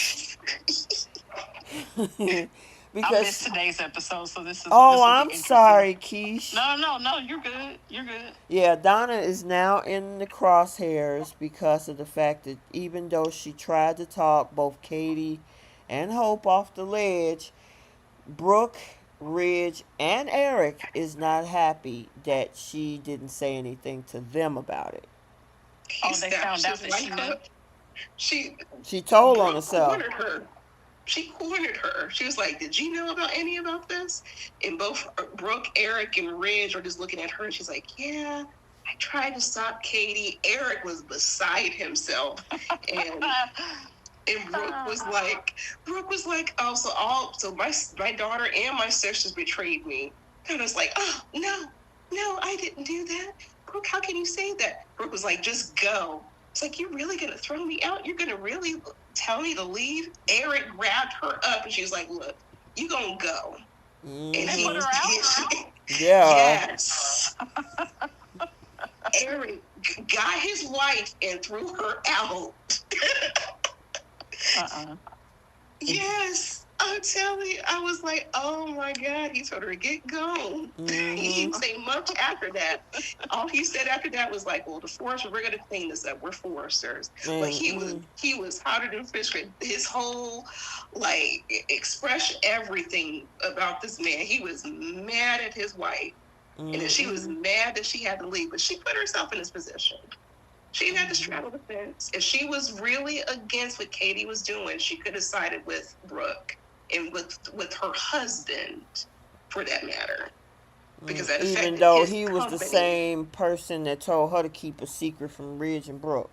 Man. Yeah, the same person, I would have but just stayed out of it and pretended like I didn't know what was going on. I wouldn't have gone over to that was Spencer. a I wouldn't have She went up didn't to want to lie to Forrester. Brooke. Brooke cornered her and like, did you know about this? And of course, she didn't want to lie to her sister. So, Oh no, no, I mean like when all of this was first starting. oh, I would okay. have just stayed out of it instead of trying to interfere. Like, look, I don't have nothing to do with any of it. I don't want to know what the outcome is. I don't know what's going on. I'm going home. she had that option, but she wanted to be in the middle. Yep. And I understand it's a peculiar position to be in. But if you feel that this was wrong, it's like keeping a secret is like you're helping out Katie in this particular case and not Brooke. And if you're a Forrester, shouldn't you have alerted the owner of Forrester Creations? Because it's one thing for Eric to step out. He still had a company to go back to. Hope is an employee. That was also going to affect his business. So there's got to be some sort of loyalty, at least to your husband. If you want to be in the middle when it comes to your sisters, that's one thing. But if you knew something was going to affect Forrester, his business, and you have loyalty to him, you could have gave him a heads up at the very least. Yeah. I don't care But nothing he about Eric. threw Eric her. is a spineless weasel. He sure is. That's He was true. even complaining at the beginning of the week, like, He's a big oh, cry. Remember that post I sent y'all in the group chat of him being a big crybaby? yeah. Mm-hmm. I'm Please. like, just get over it. And he's still blaming Katie, like, how could she do this? Like, she betrayed me. Yeah. You still running this rhetoric. And then Brooke, I'm so sick of her saying that the Katie stole something. She stole my name. She stole Eric. She stole this. She stole that. Stole. I mean, that, and that's why he keep doing what he's doing. They're not letting this man take accountability. At all, especially Brooke. Mm-hmm. Mm-mm. And I I mean, she mean, we wouldn't. had a glimpse of accountability by Ridge way back when, but then that has since changed because now he's still on team. They took advantage of him, so Mm-hmm. it sucks. He walked over there. I don't know why she keeps saying Katie keeps stealing people. Like, no, Hope walked over there. Mm-hmm. She was perfectly fine. She's Mm-hmm. not Victor Newman. These people went to her willingly. And as far as the name, Brooke really needs to get over that. They both have the same daddy. All three of them have the same daddy. They are Logans. They are Logans. Now, if she's talking about like the notoriety that came with the name that she built professionally, Mm-hmm. maybe I can understand that. But Katie's not using Brooke Logan. She's just using the maiden name, which she has equal rights to. So how No. can she steal the name Logan? That don't make any sense. And then the other thing is, it was your job as a company to make sure that your trademark stays active and relevant. And probably because that stupid coup was going on last year, it expired. Nobody was paying attention to it. And so it was up for grabs. Anybody could have grabbed that name. It just happened to be Katie. Yeah. I mean, at least be glad it was your sister because it could have went to somebody else. Yep. And that could have really affected your name and your notoriety. That would have been a cause for concern. Mm-hmm. But hey, your sister got it. But I'm so sick of her saying, like, you stole my name.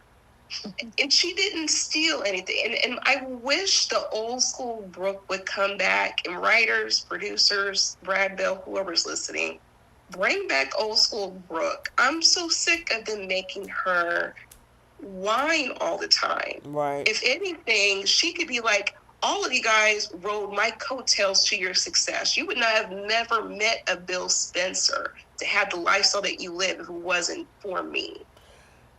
Same thing with your kids, same thing with my kids. You guys eat off of me. I want that Brooke to come back because all of that's true. What? Didn't she say that something similar like that a couple in a passive aggressive way? I want her to really put her foot on Katie's neck and really let it be known, hey, you have been riding my coattails for decades. You would never have access to this family. You would never have access to your lifestyle, the jobs that you had over at Forrester, if it was not for me. I want her to say that. Really? Yeah, well, I'm not a fan of people holding stuff over people's heads about stuff like that. But I mean, my thing is, if she want to use her sleeping through that entire family as a gateway to get people in, I mean, I guess you can go down in infamy with that. But I mean, at some point, even if who's to say, even with Brooke opening those doors, they didn't walk in, it would have been nothing anyway. They still had to make the connects and all of that other stuff. But to say you owe me because of, yeah, I don't owe you jack. I'm here because I'm here. But if they're going to make this a feud, I want this to be a full out feud. I really don't even like the idea of them feuding. She's a Logan. I mean, why can't she Why can't Brooke and Hope all go over to that side of the fence and go up against the Foresters? May Logan infighting has been long overdue, especially between Brooke and Katie, because for years Brooke was just always able to get away with all of her BS, no matter what she did. Even when it came to sleeping with Deacon, and her family would immediately forgive her. yeah, I am enjoying the fact that we're getting this round of Logan versus Logan, because normally the way this probably would have went, it would have been Steffi versus Katie and Hope, yeah. and Brooke in her face every day telling her how she's wrong and she's always had it out for her daughter and blah blah blah. Like I I am enjoying Katie versus Brooke right now. Well, I agree with you on that part. I just don't like the dialogue. My thing is she's arguing over stuff that don't even make sense about stealing people or Oh steal. well, You yeah. know that dialogue. I could see if it was over something actually tangible, like maybe Mm. Katie snuck over to Forrester and took some of their ideas and actually truly took proprietary information. Brooke doesn't even have a. Her argument is that Katie stole everything from them when these are people that willingly went over there. You know, and so it's just like we're looking at it. It's like, girl, shut up. It don't make no sense. You're just coddling Eric. Whereas if she actually, Katie did something sneaky where she happened to be in a come back and listen at the door of the board meeting over at Forrester, and they're talking about using this type of fabric, and we're going to have something come down from the ceiling, and then she come back and take that idea, you got something to fight about. I, the way you could look at it this way though is that it's highlighting how Brooke is self-centered, because you're right, she shouldn't be Yes. mad at Katie for naming the company Logan, because that's Katie's name too. She shouldn't be this petty about Katie getting her own fashion house, because that when they had their argument, she was basically telling her how she's jealous of her because she's done something that Brooke has not been able to do. And I think that's true. I think that's what Brooke's biggest issue is Mm-hmm. that her little sister has her own company. So even though it doesn't make sense why Brooke is reacting the way she is, like Mm-hmm. as far as Katie didn't actually steal anything from you, Mm-hmm. I think looking at it from the standpoint of it's because Brooke is jealous, and that's why she's lashing out as Katie as much as she is. And it's interesting to see Brooke Logan be this jealous of another woman on this show, because we rarely get that, because it's usually everybody else mad at Brooke for getting what she wants, and now it's I, Brooke being mad at her little sister. I agree with that. And that's why I was saying, like, if they want to make this a feud, make Brooke all out selfish and entitled. Let Mm-hmm. her be the OG entitled. That's why I wanted her. It would make sense. Like, if you're going to bring up your name, actually run the list out on what that name actually means to her. Like, I have created such and such. You were able to write off of that success. I helped employ you, help employ Donna. I got all my kids, your kids. I want her to throw that in Katie's face. I want that to be a full out feud. And then we could have Katie say, like, well, let's talk about that mileage that led to your success. let this be a full out feud, because right now it's just a bunch of silly dialogue. Mm-hmm. And I think Katie's winning in that battle with logic. But if they want Brooke to be really upset, especially about the name. That's the one thing that bothers her so much. Put some weight behind that. Give us old school, entitled, um, selfish, deranged Brooke Logan. It said deranged. Yes, she was deranged and obsessive. Oh my Yeah. God, that is The cherry on hilarious. top would be if she also unleashed on Hope about her entitlement, and Yes. reminding her of everything that she's done to get her where she is in Forrester, and how she's Exactly. always put her first, and like that would be the cherry on top, because we've never really seen Brooke go at Hope before, Yeah. like Kick your deservedly daughter go out. at her. Who? Well, Kick you know Hope what? We out. might get that. I mean, because first there's the confrontation. Obviously, we'll probably that begin to happen today. So you, Keish, when you get a chance to watch it toward the end, Brooke Mm-hmm. shows up and confront Katie at Spencer. Then we Okay. gotta have that one on one with Brooke and Hope. I want to know what that's gonna look like. And the reason that they brought up that renovation of that tree house or whatever you the cabin, Mm-hmm. I'm wondering if this is why they brought that up, because maybe Brooke might tell her to get out or whatever, you know. I'm And guessing. My guess is that Hope and Liam are probably just gonna go on their own and move in with Bill for a little I bit. think ain't that's what you yeah. said, Bree, earlier. Yeah. Mm-hmm. They already kind of touched on it. And plus, they'll never be grown ups. They'll never get their own place. So there's gonna just hop from house And to you would house. think with the money that both of them have, I mean, obviously she got a paycheck at Forrester before doing this Logan thing, and then her husband Liam works for Bill. Y'all don't have enough money to get a house, and obviously it got to do with set issues. You know, obviously, you know they have to give him It a shouldn't be set. though. It Well, they haven't shouldn't done be. it. That is crazy because they Yeah. did like a whole ET special. Their space is twice the size of the original space, and they're permanent sets over there. So if they wanted to create sets, they could. Mm-hmm. I'm guessing Hope and Liam are probably going to get a A new new set set. though, because they made a point to say renovated. So whenever they go back home, it's going to Mm-hmm. look different than what the cabin was, which was long overdue because Oh that cabin yeah, was awful. yeah it was, and it needs somebody need to freshen up the couches and stuff too. So. I Hmm. mean, they would need to burn the whole thing down. We don't know where Thomas had the girl at. I'm just saying. Oh my God, girl, y'all crazy. The Uh, walls will probably talk to Liam and haunt Liam. They might as well just go ahead and burn that place down. right. All right. Did we cover everything?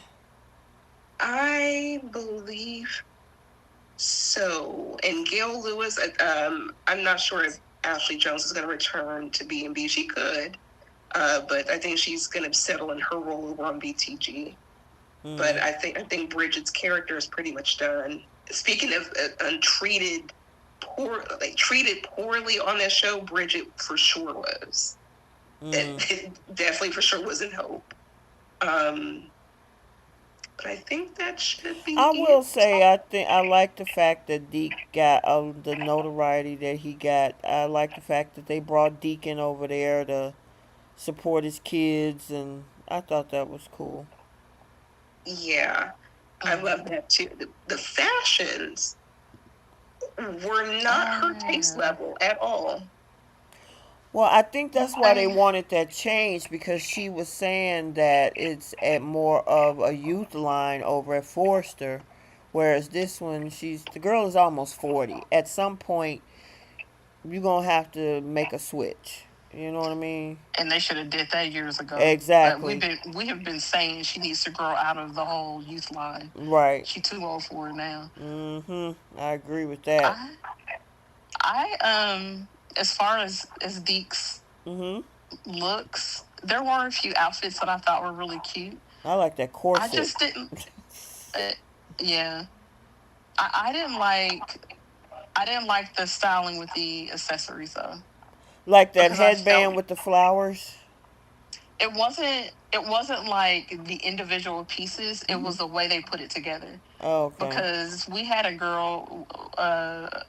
There was a girl that had on a hat and Mhm. a big like hair bow or something in the back, Mhm. and then she had on the heavy earrings.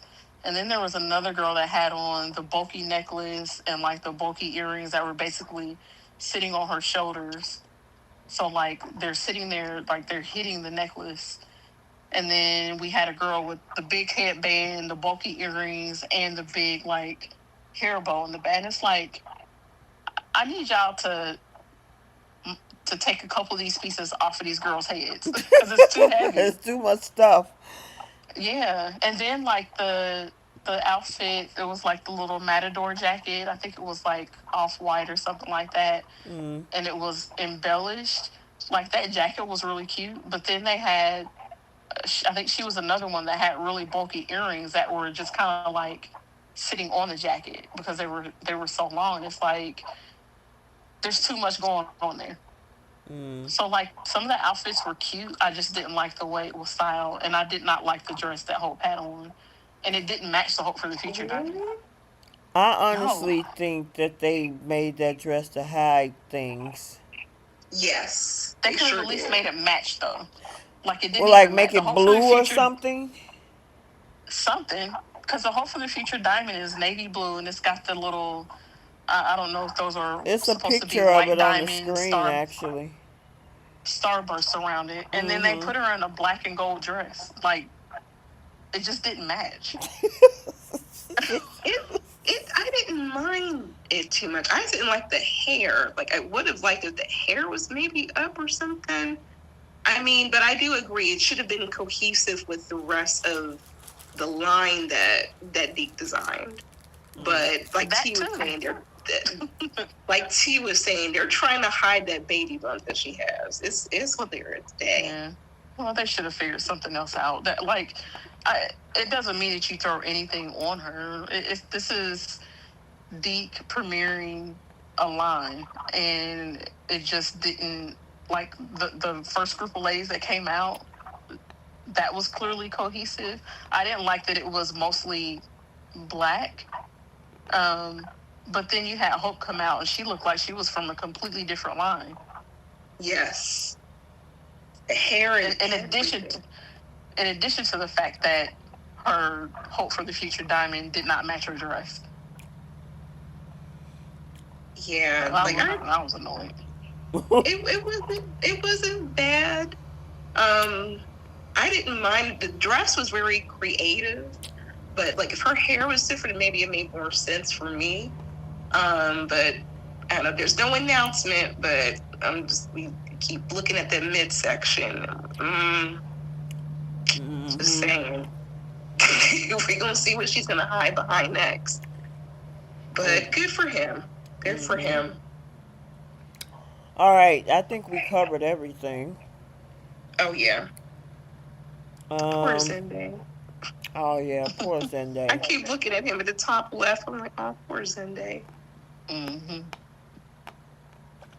Yeah, he's been waiting for them to throw him a bone. They finally did it by making him lead designer, and then Hope jumped ship.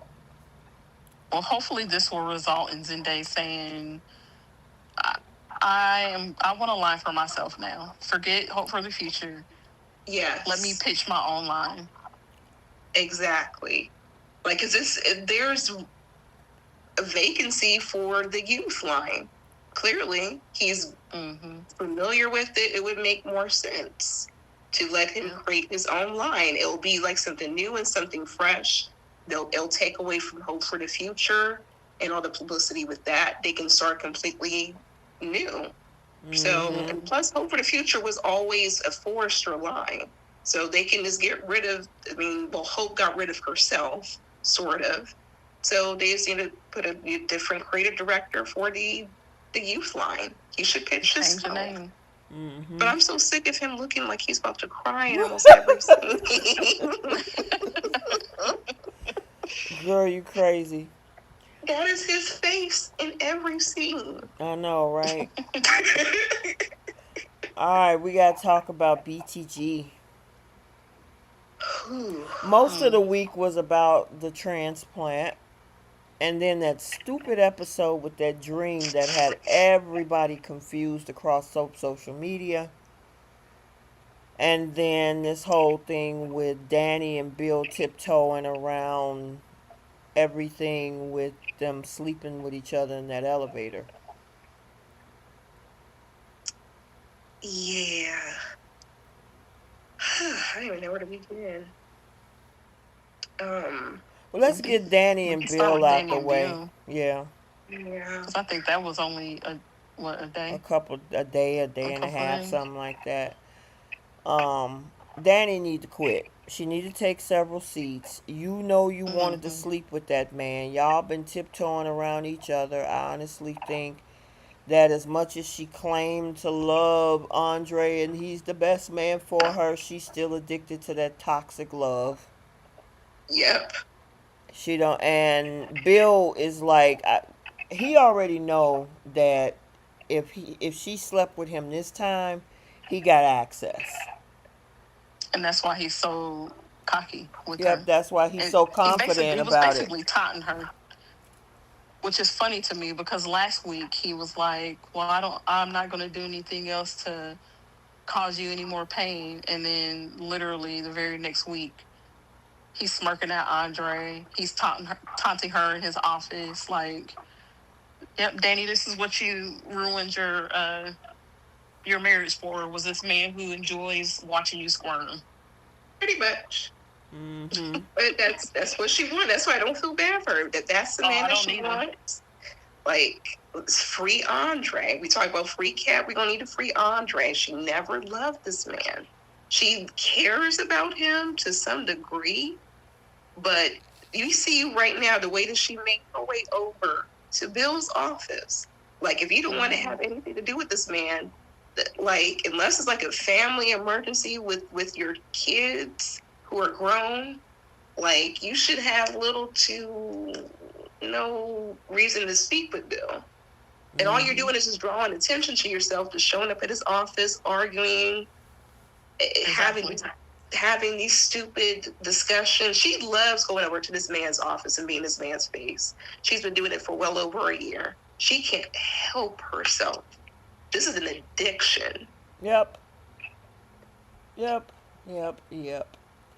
You know, and Haley, she don't. Girl, that was too funny when she gave him ideas when they were over the at the bar, and he whispered to her about what they can do to do, sleep with each other. She told Randy, I gotta go home and sleep with that fool. I need them to pivot off of this I'm over this Haley poison thing. trying to unalive him. Right. Yeah, this is pointless. It's It been really is. Yeah, it's been going on for about 8 months now, ain't it right, Bree? You said October, right? It's too long. Like, she could have had a baby by now. Right. That should have been the storyline for her. Yes, exactly. It would have been more entertaining if Haley was actually in love with Bill. Right. It just True. makes no sense because she acts like she's jealous, and Mm-hmm. obviously she's playing this role, but she acts like she is so jealous of the fact that Danny's always around. And what happened before I came in here, and you don't see me like you see Danny. And it was like, if you really don't care about this man, why are you going through all that? Right. Yeah. Just to keep up with appearances and make it seem like she loves him. And I'm Yeah, like, you're not even but as for Daniela, I'm gonna call her Daniela. Danielle. That's actually soothing. She always yell in that man's office, She kicking did and not screaming and have that, crying. but you notice he don't come yelling and checking for her to stay away from me. It's always her. You want this man Mm-hmm. to stay away from you, but you keep going over there to him. Right. Yeah. She missed it already.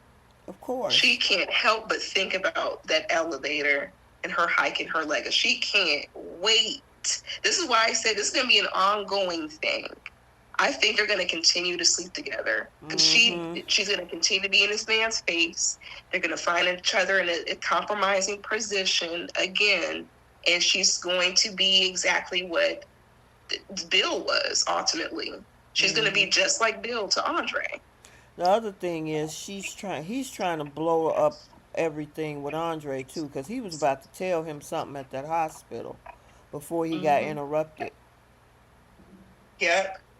he probably was going to try to tease it to where he had to doubt Danny. And then my thing is, Bill, why are you doing that? Do you want to go be with Danny? Then go ahead and just leave your wife then. That's the thing, is he doesn't want to leave Haley. He just he enjoys watching Danny squirm. He enjoys watching Danny, and I don't know if pain is the right word, but I think he likes having that power over her, just like last year. He loved humiliating. Like he really enjoyed humiliating her, and this is what he's doing again. He has the power to humiliate Danny. He has the power to hurt her by ruining her marriage, and he doesn't care because he knows Haley isn't going anywhere if he doesn't want him, if he doesn't want her to. Right. Like, he basically he holds all the cards in his hand. He's not leaving Haley. He is trying to have an affair with Danny, and he knows that he can also ruin Danny's marriage if he wants to. She gave him all that power. And that, like, this is the kind of man that you have ruined your marriage to, a man who is actually loyal to you and loves you. You ruined it for a man who is treating you the way you're treating your current husband who's loyal to you. But you know what? It always seems to happen. If you notice, even, and I know, Keish, we watch another show. They always talk about how perfect that one guy is, but they end up trying to go back with that other one. You know what I'm talking about, right? Yeah. So it's like, you know that Andre is there for you. He's been there through all of it, the whole thing with the BRCA gene, the stuff with your mama, all this stuff, and you go and sleep with Bill in the elevator. Yep. And that's why when guys like that do the cheating and all that other kind of stuff, that's why your family roll your eyes at you, because it's like, you knew how he was, and you made the choice to deal with him anyway. So we don't want to hear it. So we don't want to hear that. We don't want to hear it. Yeah. You were proving time and time again that this man was not loyal to you. Over and over again, and you made the choice to forgive him every single time. You just made another choice to ruin your marriage, to be with him in that way. And when he does it again, we don't want to hear it. We don't want to hear how heartbroken or sad or upset or whatever other words you can think of to describe how you're going to feel when he cheats on you again. Like, nobody cares. So nobody cares. This is what you've accepted. Yep. I mean, and the family is not doing a good job of keeping away from Bill either. Because that was my gripe last year. Like, you guys call him for everything, literally. And Anita, who was the primary person against him, he's in charge of her whole estate. Right. So they're not helping the cause either. So I'm like, you guys might as well just let him to stay in the family. You guys might as well just go ahead and help him get back together with Danny. That's what she wants before she ruins his other men. Because unfortunately, Danny has always disrespected Andre. She even downplayed that relationship that she has with him. Every time she gets in front of Bill, they had all these secret kisses, these secret meetings. She's never given any form of respect to Andre. In my opinion. Bill's never given her any respect. Yeah, but that's what, for her, she sees something in Bill, which I understand is a fine, tall drink of water. I get that. But it's the toxicity. It's always... Yeah. You know how they say when a guy, and I hate that, unfortunately, for good guys or nice guys, when they're too nice, too available, too accommodating, women find them boring. when you got a guy who got multiple options and is, I'm just seeing it how, how a lot of this stuff goes on. You got multiple options and they tend to be toxic. Those women, as much as they complain about them, they love the toxicity and the drama that comes with them because it's an emotional rush to deal with somebody like that.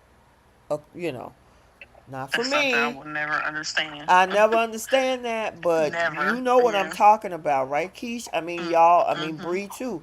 You've seen Mm-hmm. this in whether it's with certain people you may know, whether it's in relationships on television. I know a lot of that stuff is sometimes, but even it plays out in the TV shows. The good guys, the men that are accommodating, that do everything you want, that's always make themselves available to you, they find those guys boring. I've even heard women say, he ain't got enough edge, enough umph for me. I need a little bit something more where you gotta be mad about something or you gotta wonder where he's at. I'm like, are y'all serious? Who wanna deal with Yeah. that? Self-inflicted pain. Right. Yeah. There's a lot of, unfortunately, people who are just broken inside Mhm. who, attract people who are also broken. Mhm. Because the fact that Bill had this, 30 plus year marriage with this woman, Mhm. couldn't be faithful to his own wedding, to his vows, to his wife. There's something broken inside of him. And I wonder why we don't get much background when it comes to Bill, like how he grew up, like his parents. I think they touched on it a little bit when he had a conversation with Vernon. Mhm. But like, you have no siblings. What happened to your parents? Like, there's no discussion about Bill and why he looks up to Vernon and Anita so much. Like, did he have a bad background? But I feel like broken people are going to attract broken people. And some people trauma bond and Mhm. love this toxicity. That's why they can't get enough of each other. Girl, That's all think they about know. even with Nicole. Kyle seems to be wanting to be there. You need help with this. I mean, he take care of her daughter. We saw that in this scene. But yet you're fantasizing about Ted. Mm-hmm. I mean, she want that old thing back so badly. Yes. She can't help it back. I think her getting with Kyle and Carlton was just a knee jerk Oh, reaction. absolutely. She couldn't help herself, Mm-mm. I totally agree with that. especially when 100%. she saw him with Shawnice. Mm-hmm.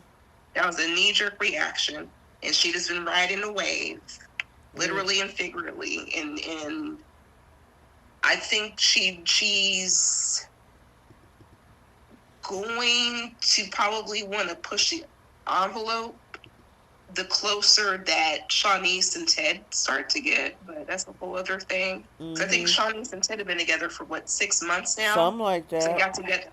They got together in She was New dating Year's. Carlton and Kyle before Yeah, Lisa Ted started Oh, really? getting together. She was already yeah, with Carlton and Kyle. Okay. that is true. So I don't think it had anything to do with him dating Shanice. I just think she wanted her moment to just do what she wanted to do and date whoever she wanted to date after being in that 30-year marriage. Mm-hmm. Well, we got to talk about this crazy dream. So, obviously, after the transplant, Eva bounced back.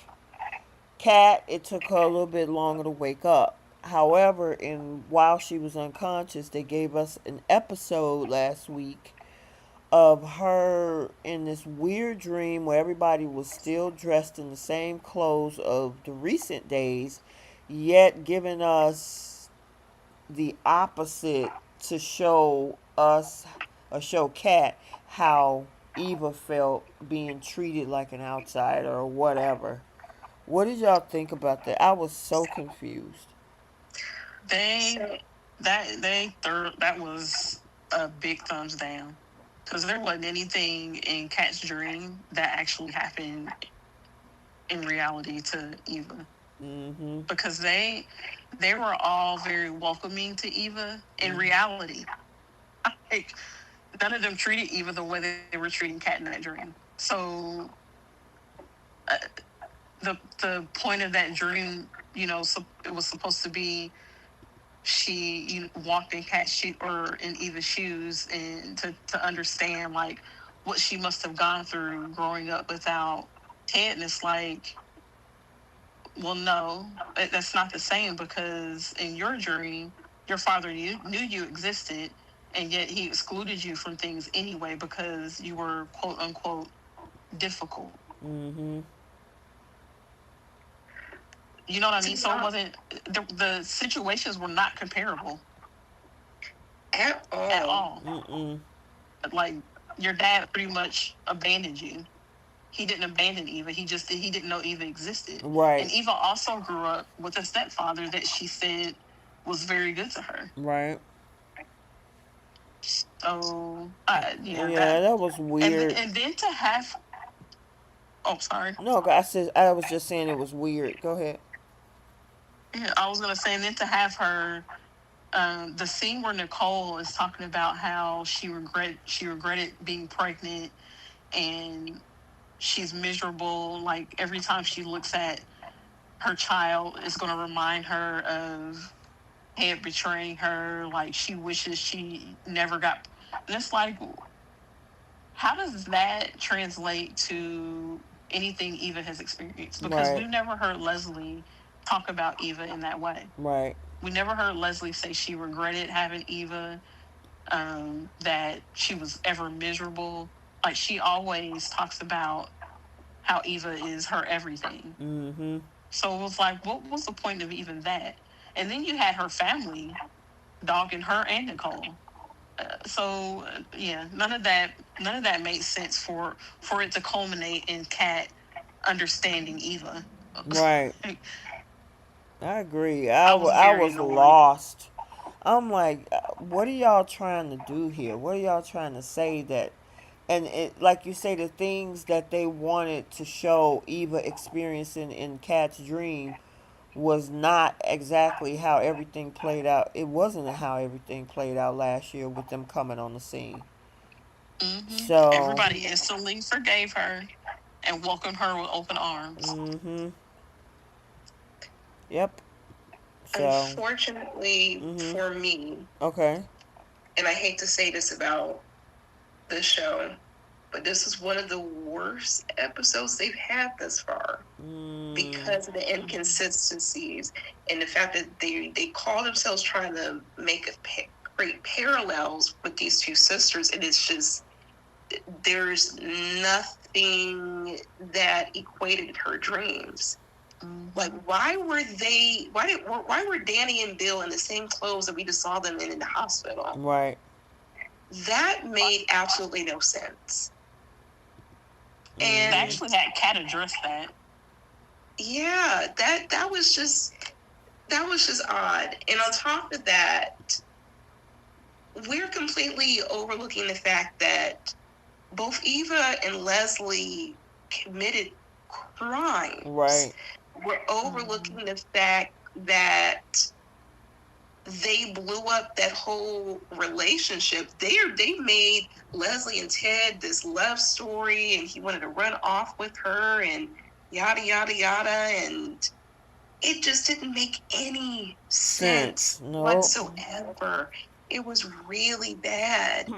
And I guess like the overall story was like, you keep saying this about me and it doesn't feel good to hear those things. And I'm like, Eva got as good as she got. Same thing with Hope and Steffi. They give as good as they get. So she's not a victim. She earned a lot of the stuff that Kat had said to her, because Kat was always on point when it came to her. She was selfish. She did scheme to get that girl's boyfriend. She did lie and cover up her mother's crimes. She went above and beyond just to throw some nonsense in Ted's face about her. So what exactly did Kat do to Eva besides point that out? And I didn't even like the fact that even in the next day, the next episode, Kat was like, did you have a dream about me? Or did you have any weird dreams or something like that? And they were trying to make it this kumbaya moment where they get to see each other's sides of things. It just didn't make any sense. Yeah, I This was agree. this was unfortunately one of the worst episodes that they had. And I hate to say that, but it's very rare they have an episode like that. So that's a Right. good thing. But I don't get the whole overall goal of this. And once again, they give Kat that dream to humble her after she gave up a piece of her liver. How much Right. humble did we get? Right. Mm-hmm. I especially hated the very last scene in her dream. Well, I think it was second to last, when she saw Martin and Chelsea and Tomas, and then Eva shows up, and you hear Eva, bashing Kat, and they bring up how, oh, I can't believe Kat tried to go after Tomas knowing that the two of you were dating. And it's like, in the real world, nobody actually did that for Kat. Everybody, Right. I think Chelsea was the only one that tried to get Kat to not forgive. To, like, this man just slept with your half sister. Like, are you stupid? Why are you getting back with him? But generally, nobody else even addressed that situation like that. It was more so, did you do that because you were trying to get back at Kat when Martin asked Eva? Mm-hmm. So it's like, the way that they had people talking about Kat in her dream is actually the way that they should have had people addressing these situations with Eva. Yes. For real. And that's not how it happened. Right. Everybody made excuses for Eva. Everybody made excuses for her. Even Nicole. Mm-hmm. Yeah. So I agree. yeah. And Nicole and Kat never committed any crimes. Nope. And the fact that they also had the Duprees on Eva's side and treating Kat like crap, that is Crazy. crazy. Because Kat is actually your family, not Eva. Right. So it was confusing. It was weird. It didn't gel together. Like, it just wasn't my favorite episode. Right. I I totally agree with that. Please do not do nothing like this going forward. Right. The writers, I feel like the writers have this, I don't know what their thing is about Eva and Kat, where Kat is pretty much the punching bag in that situation. Everything is always her fault. Her family is always fussing at her about, especially Martin. Her and Martin's relationship is awful, in my opinion. The way he talks to her is terrible. But it's like, it's very heavy-handed towards Kat is wrong. Kat's just a spoiled brat. Kat's being a drama queen. She's overreacting. And why can't you just give Eva a break? Like, why don't you just leave her alone? Why can't you accept her? And I feel like that was their attempt again, like you said, at humbling Kat for whatever reason, because they feel like she still needs to be humbled. And it's like they completely ignore Eva's side of things. Although I will say, they did give Eva that moment where she admitted to Kat that she sometimes played the victim to make her look bad. Boy, the accountability, I was like, oh, wow. Hell froze over. She admitted. Where was the audience for that? Where was Martin? Where was Ted? Where was Nicole? Where was everyone else at, so she can admit that to everyone else? Right. That was, oh goodness. But I love the honesty that came out of Kat. She's like, you know what, we still not gonna be sisters. Yes. I would rather her being honest and be fake about it, and at least Eva understood that. I mean, there's nothing really much that Eva can really ask for. You got a piece of the girl's liver to save your life. Right. And she could have left you hanging. Yep. And it would be a whole different situation. But at least they might be, they coexist in the same room. They don't have to talk, but they can just, be aware that the other one is there and just keep it moving. But they don't have to be best friends. They don't have to be sisters, because there's a lot of unresolved issues, especially the stuff with Tomas. And like the stuff that was said between each other over the past year and a half, and the fact that her mother was so disrespectful to Kat, just barging into this girl's room. She told you to leave, and then you're going to do the same thing that she did to Laura, if you guys remember. Same thing she did to Laura, she just did to Kat. And this is her way of trying to say thank you. And to be honest, I think the biggest downfall for Kat and Eva to have a relationship is Leslie. And I think Leslie does it on purpose. Because she doesn't want to lose her daughter any more than she has. Because she's already lost her to Ted. She's already lost her to Isaiah. If she develops a close female relationship with Kat, she's going to have an issue with that, because she has no friends or no real people around her because of her own actions. Oh, yeah, her fault. But she likes to pick at Kat.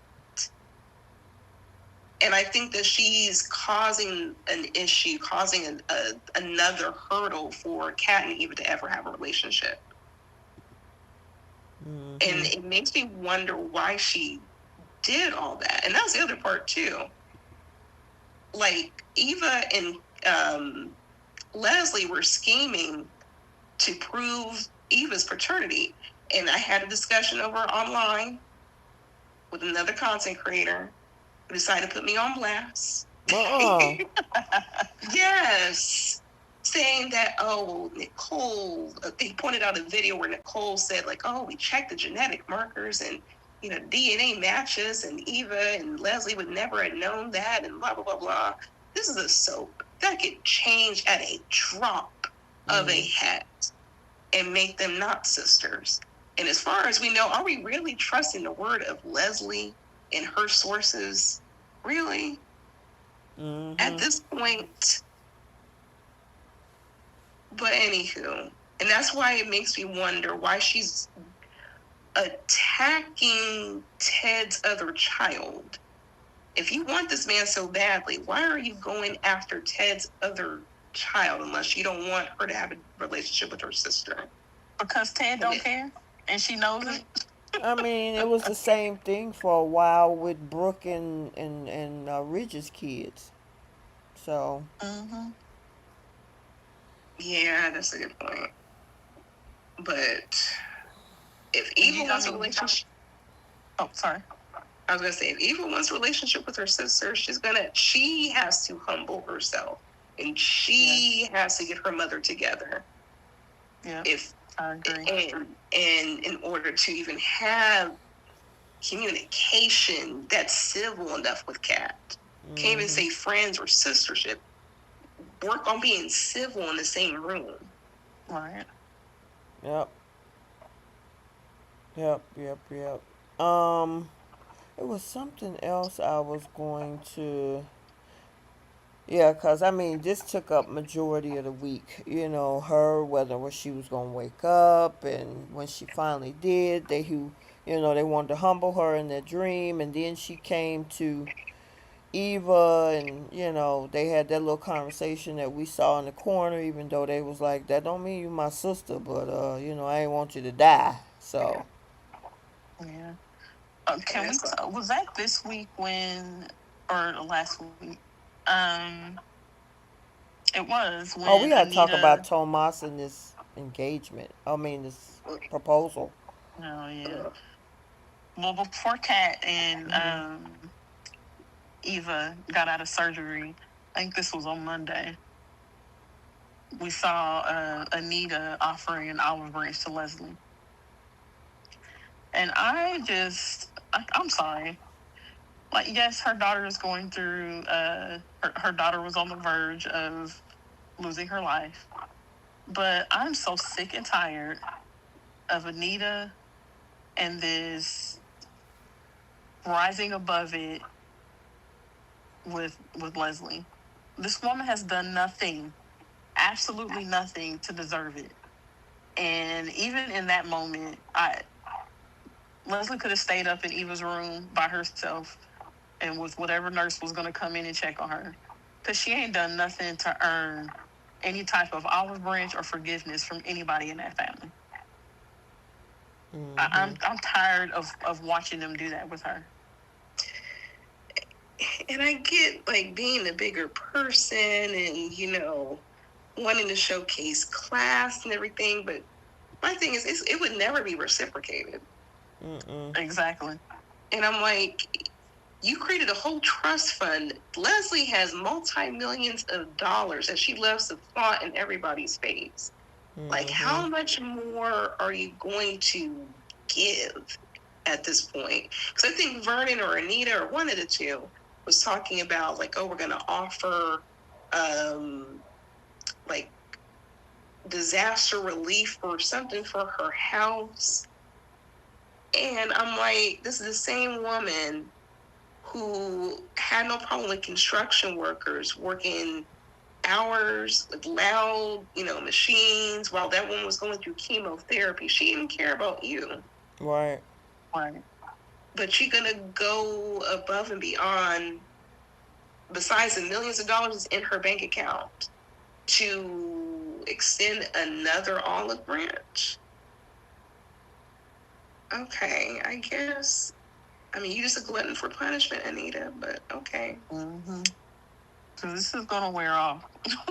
And it's probably going to wear off faster than Anita expected to. Right. Because allegedly, Leslie has turned a new leaf. No, she changed her wigs. That's as much as she's changed.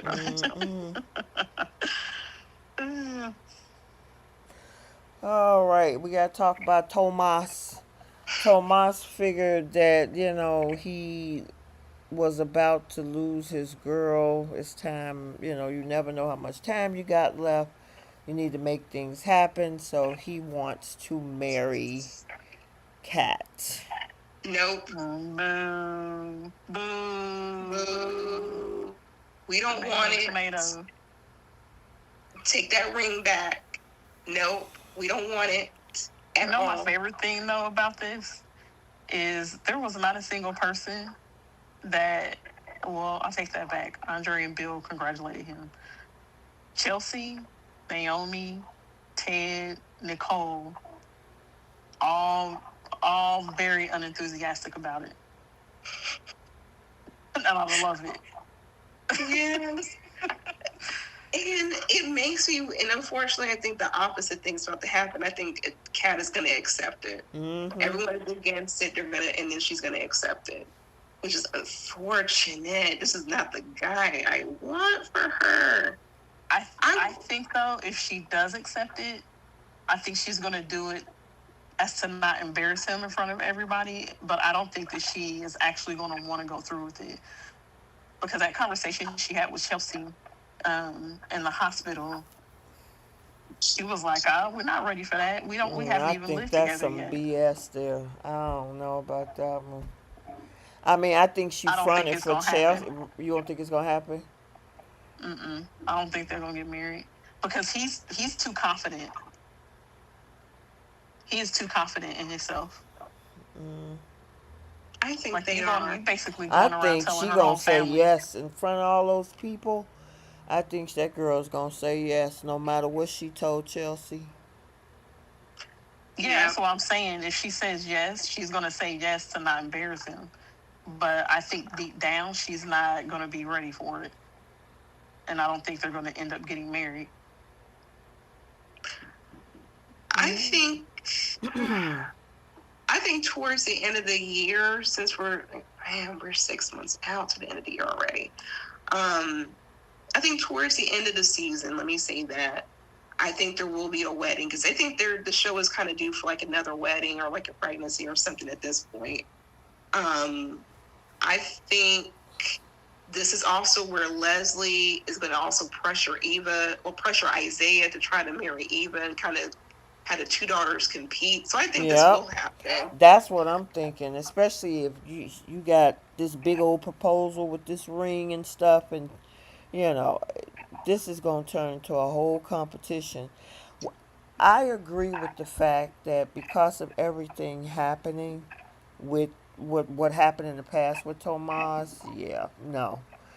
However, I just didn't like Chelsea's take on it because I mean, she wanted to talk down the whole situation, but I'm like, everybody tried to talk you out of what you were doing, and you were definitely gonna keep doing what you were doing. And her fiance pointed that out too. Exactly. So I understand everybody else, but I'm like, girls, stop, because people tried to tell at the moment that Madison was getting ready to go across the globe, you wanted to hurry up and get a quickie wedding in. Yep, sure But did. she also made some good points. So she was like, we didn't have the problems that Kat and Tomas had. Like Tomas slept with his sister. Um, and in general, Tomas was just completely disrespectful to Kat for damn near an entire year. Yeah. For Eva's benefit.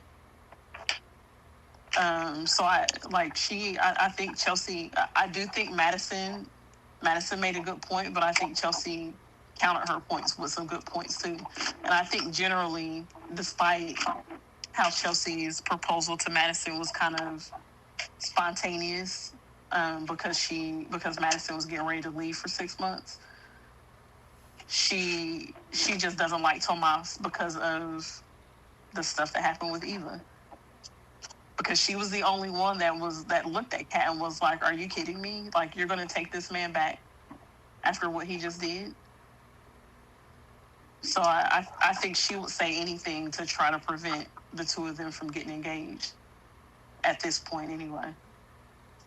Which is why I think the opposite's going to happen, and I think Kat is going to unfortunately accept his proposal.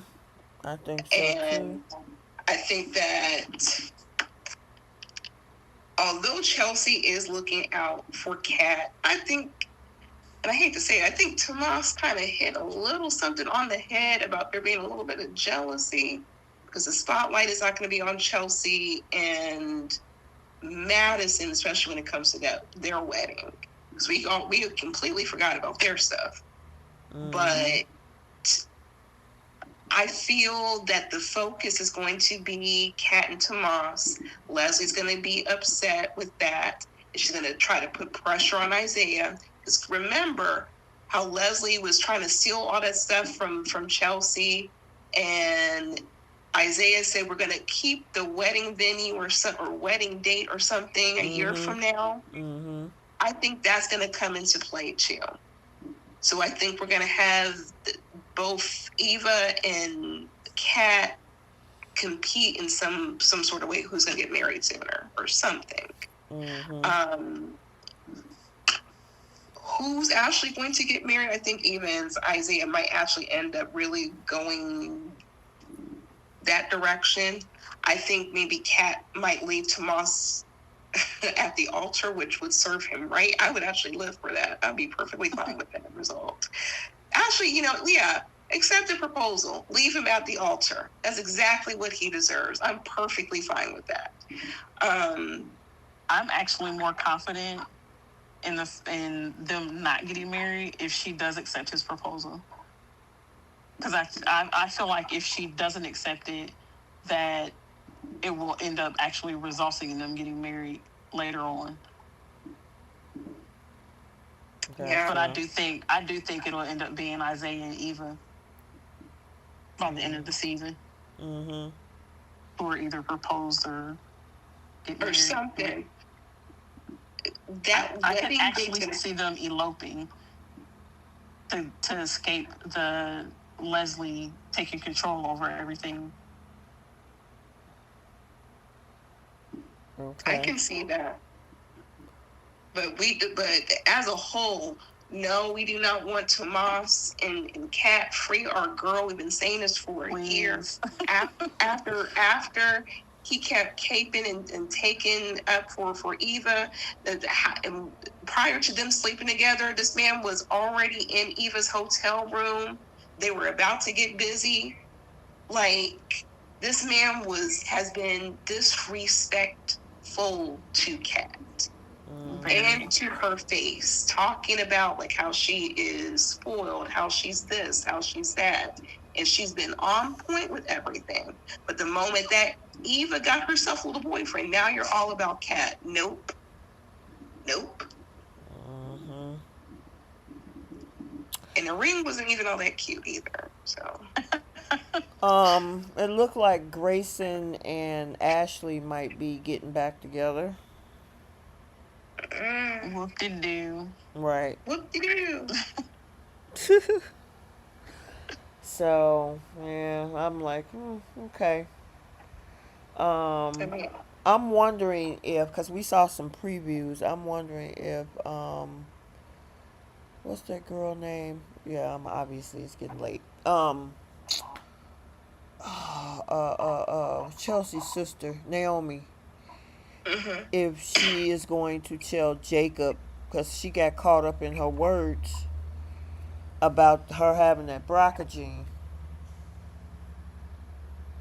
Yes.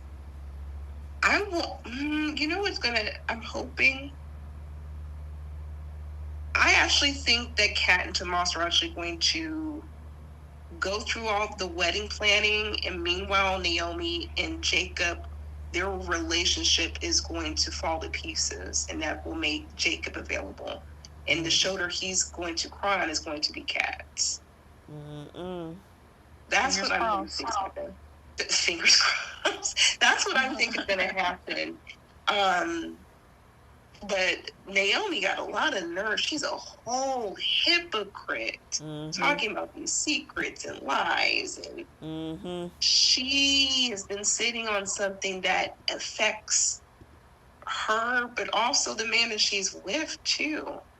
Like, I can Mm-mm. understand if, she's trying to process things, but she's been sitting on an information for a matter of months now, right? Mm-hmm. Yep. And she's talking with surgeons and like, wasn't she looking at like getting a double mastectomy, like or something? I think that's what she was talking to Carlton about, or had that appointment with him about the So I'm like, consultation. and you don't think your husband should be aware of a major surgery like that? Because there's always complications with anything. Mm-hmm. I mean, at the very that's your emergency contact. That's your emergency everything. If he doesn't have a right to know what's going on with you, yeah, that's going to be one of the ways that the relationship's going to end, for She's sure. selfish. Mm-hmm. Yeah, she is. And I think, especially after last week too, I wonder if there's something underlining between Naomi and Isaiah too. There needs to be. There should have been when he first came to town. Wait a minute, I got a question because didn't we see Carlton trying to make sure that Naomi was going to her appointment with them? And remember, we were He, talking about the fact whether or not maybe she might be trying to be proactive by either having her, maybe she's getting a mastectomy to avoid getting, but then the BRCA gene affects other things as well. He talked about when he asked her about her canceling her appointment or Right, scheduling and her appointment remember, or something. he's their plastic surgeon, so mm-hmm. I'm wondering what that was Which about. I, I'm assuming it was about that. Yeah, that's what I'm Which I thought it thinking. was weird that he asked her that question like out in the open like that. Right. Yeah. I mean, maybe he was just assuming that Everybody people knew. knew, but Right. still, like, I don't know. No, yeah. Just thought that was weird. And then we had Dougie back on Friday. Dougie Fresh. So stunned. Yep, and of course, oh, there was a moment between Kat and Deanna. Deanna. Yep. I loved I, it. I I love love the their two of them friendship. together. Yeah. Mhm. I thought that was Like, cool. It was nice to see her have. I mean, obviously she got Chelsea, but to have another friend on the screen. Yeah, I feel like she is more like a big sister to her and Mhm. what's her brother's name? Donnell. Mhm. yeah. Kind of giving her advice and stuff like that of what she's dealing with her mom. Mhm. But her coming in there after she had that conversation with Dougie on that bench, he was like, "You got to keep your enemies close. I mean, keep your friends close and your enemies closer. You got to change your approach." And she Mm-hmm. came up in there being all nice to her mom and Joey. Joey. Yeah. Mhm. That was funny, and I know they was looking like, "Wait a minute, this is different." I wonder what her angle is though. I did. Like you're gonna be nice to him, but are you gonna try to set him up for something to make it look like he's Right, done something wrong? Like what is your angle here? Because right. Are you she gonna try to doesn't get want to actually be nice intel to or him. something? Yeah. I agree. Yeah, what you gonna do with trying to be nice? Mm-hmm. So, all right. What else we got to do? We cover everything. I thought it was funny that Martin said a couple times that he was worried about Kat forgiving him because of how he treated her before Mhm. she went in for surgery. It was like, yeah, you should be worried. I mean, of course, Kat isn't going to hold it against him, but Right. he should be cussed out. Oh my They God. should allow her Absolutely. that moment because he was awful to her the way that he spoke to her. Mhm. That seems to be the running theme with Martin. He blows Oh up yeah. so quickly. Because even when the stuff came out about Ted, like that was justified. I get it. But like his first thing was to lash out. When it Mhm. comes to Cat, he lashes out. But he never does it with Eva. Yep. Mm. And Not once. he likes the whole using the whole miracle child as a little dig. I think we said that last week because that was Yeah. one of the things he said to her, like in a very nasty tone of voice. Mhm. And that's not the first time that he said that he's commented that.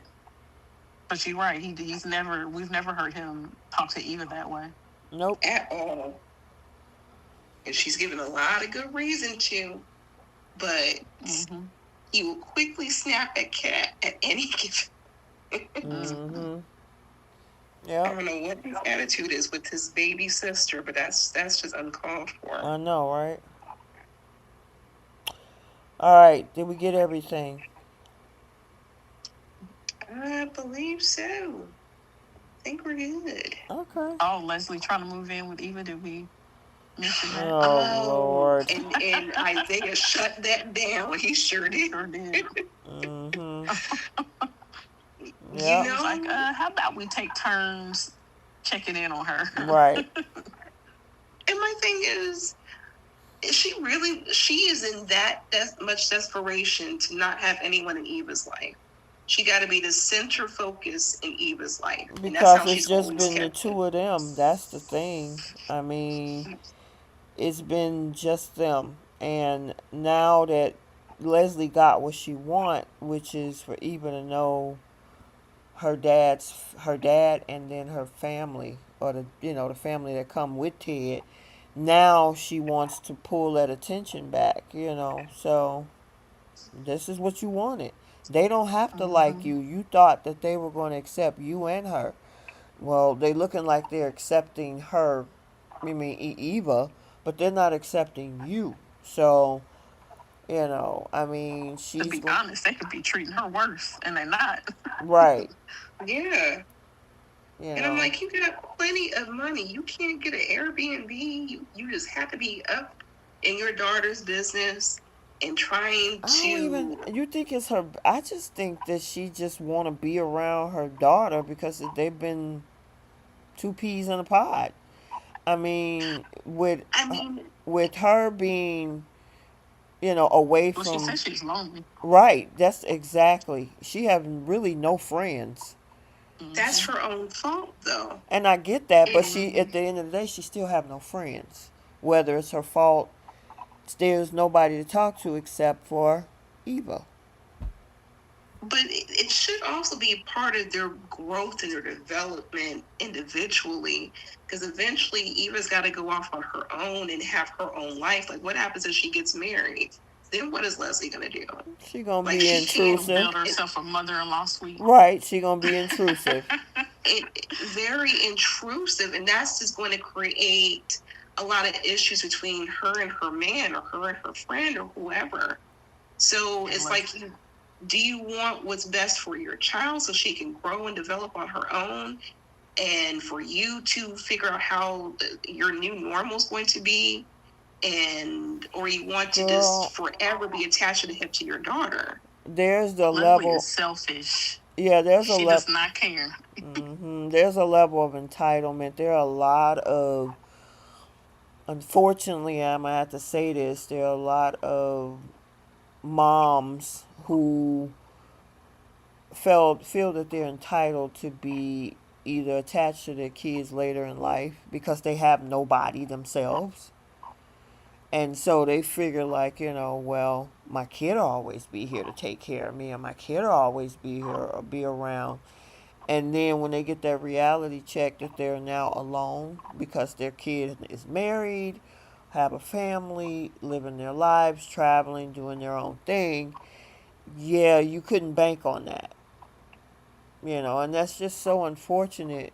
But you find a lot of them out there that's doing. That's why, you got a lot of them want to keep tabs and lock in on or interrupt, or this is my son, I don't care if you the wife, or this is my daughter, I don't care if you the husband, I come first.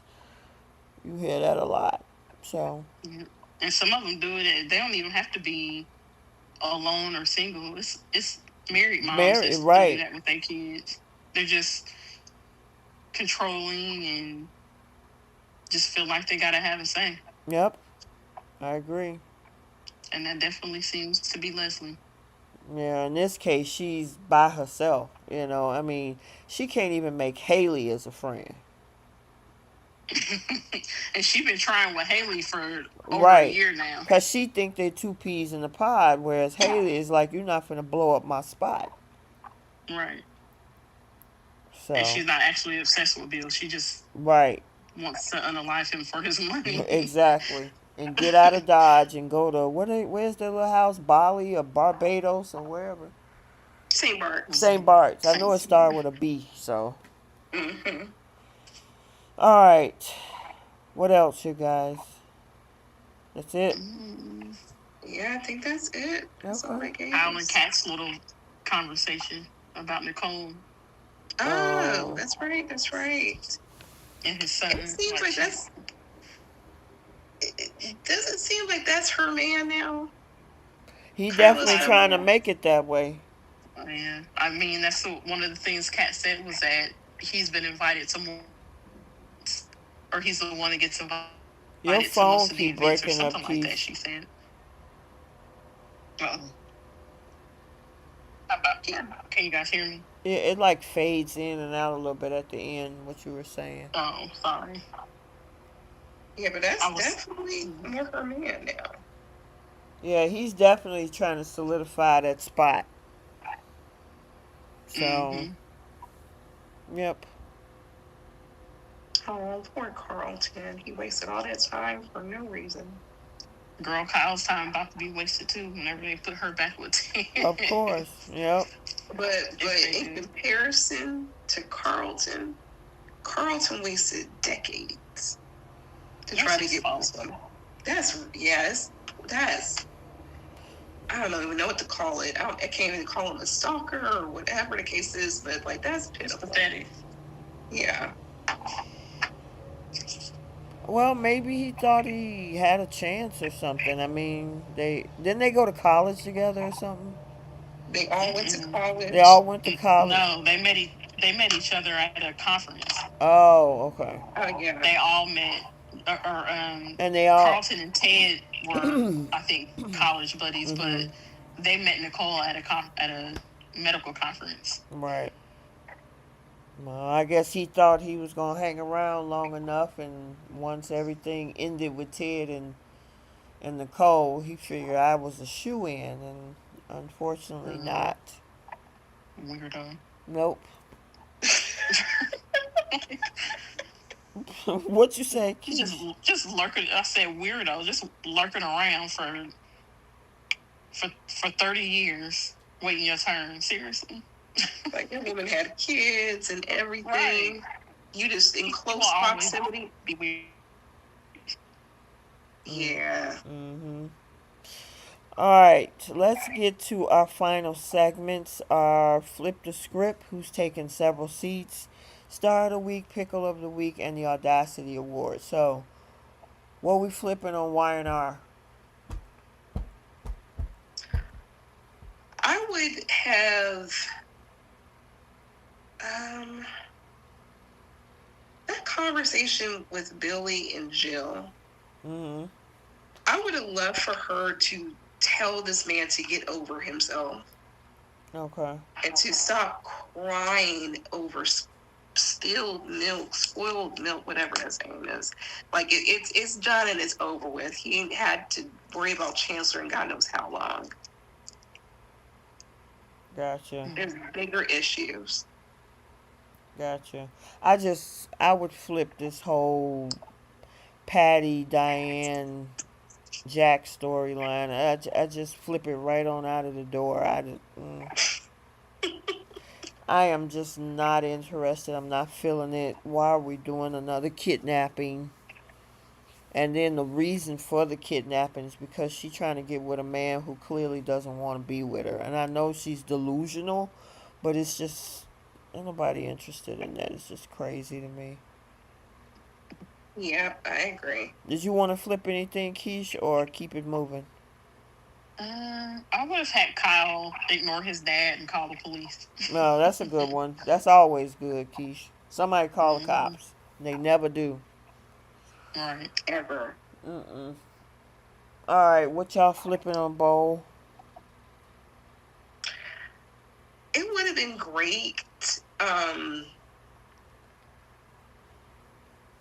if instead of watching the preview from the Forrester Creations room, that the Forresters snuck and went over there and watched everything happen. That way, like with today's episode where we saw Brooke confront Katie, I would have left for like Zende, Carter, everyone to confront Hope specifically. I think that would have been like a great payoff with everything that's transitioned for Hope. Gotcha. Um, my thing is, I probably let me think. I had something in mind and then I just forgot about it. Go, Keish. Go ahead if you got a flip. Um, Mine would have been Steffi being excited Oh my God! Say, because she yay, finally she's got rid of gone. Hope. Yes. Oh, that's funny. That's a different one. That is a different one. I agree with that one. That would have Oh, been hilarious. yeah. I don't know. I honestly, I, hmm. I'm trying. I mean, it was to me, it was really enjoyable to watch. If I mean, if anybody should have did anything differently, I think it would have been Hope. You know, her actually ending her job over at Forrester to do and talk to her mama about this. You Mm-hmm. know, yes, she's not going to be happy, but I think it's better coming from you than for her to be blindsided by watching this. Yeah, So, I agree. all right, what y'all flipping on BTG? That stupid dream. Yeah, I agree with that. That was Yes. a hot mess. Like They you could have just left needed that to know out. what happened.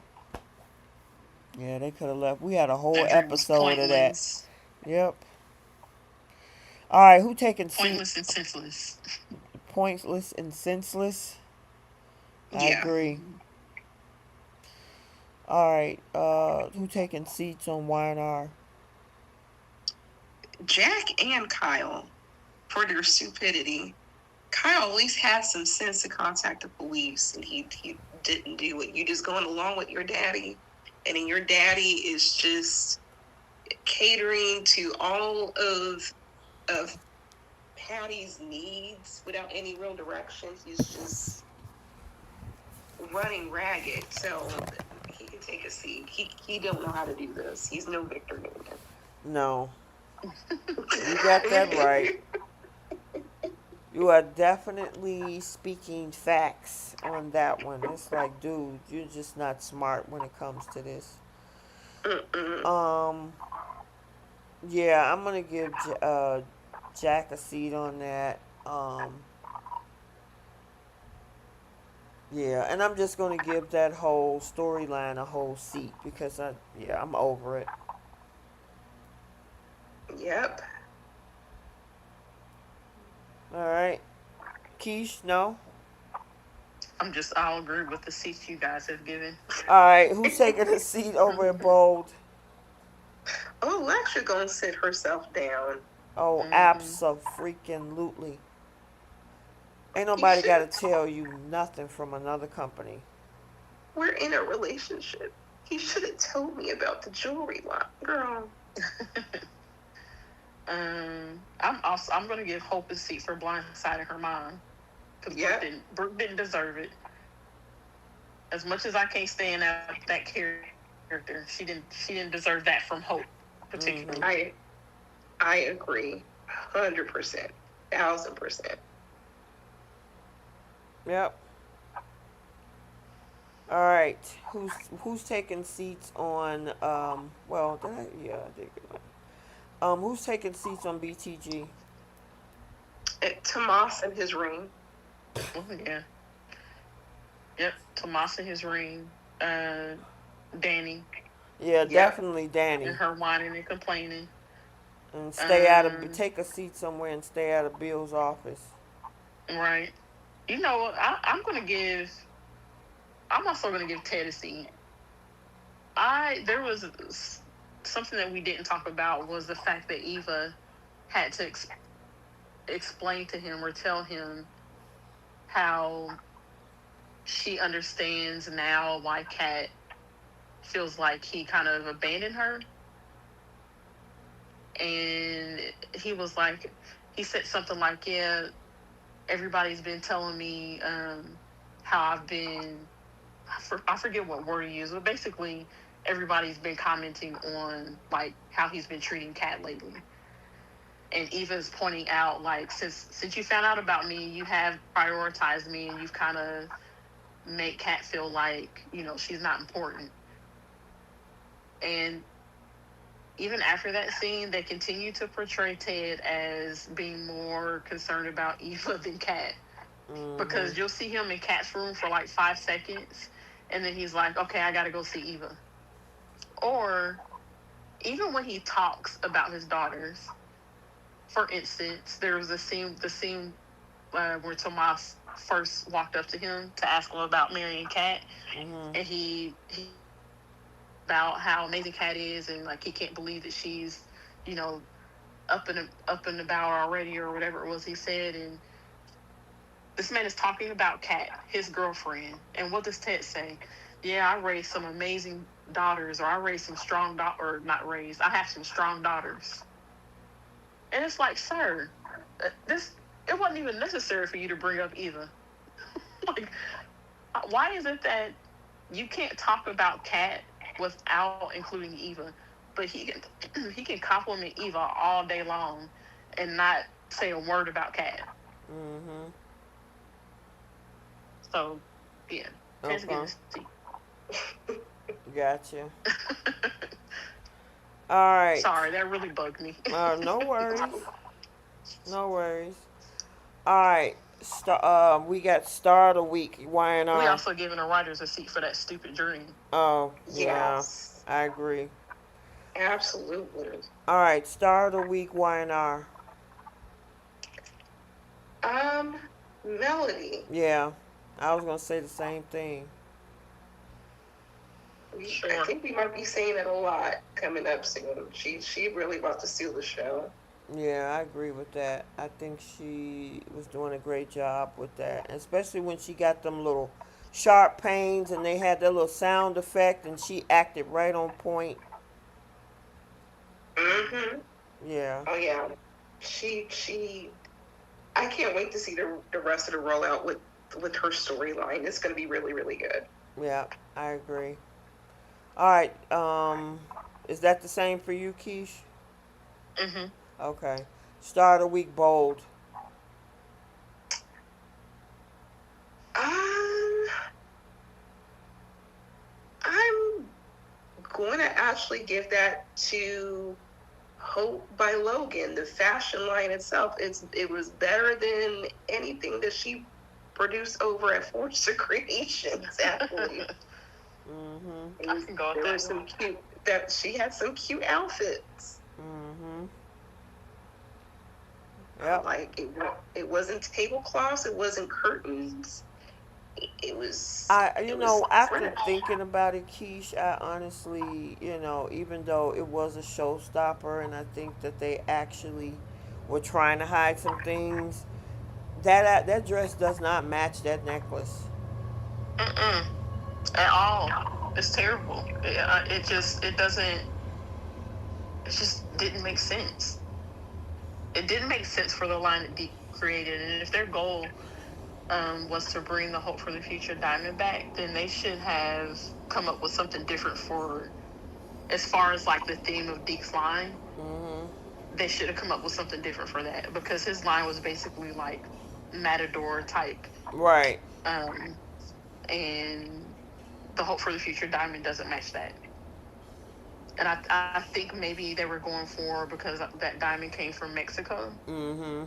but it's like still doesn't match. It still didn't match. Yeah, I agree. All right. Star of the week, BTG. Colby. Yeah. Mm-hmm. She has I would be very surprised if she doesn't get a nomination Mhm.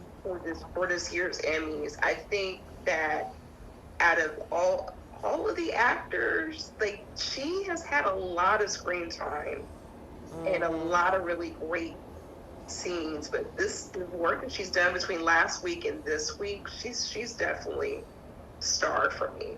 She don't start. Okay. Mm-hmm. Okay. All right. Pickle of the week, Y&R. Um, I'm gonna give don't mine to particular. Patty. I can't stand. No. Mine would give Ashley. I hate to kick him while he's down, but it would have to be to Josh Griffin. Oh wow. Okay. He can get a pickle when he goes. All righty. Keish. No, I don't have a wine or pickle. Okay. What about bold? Mm. I'm gonna. Electra Yep. for sure, and Hope for sure. So she get a star and she get a pickle.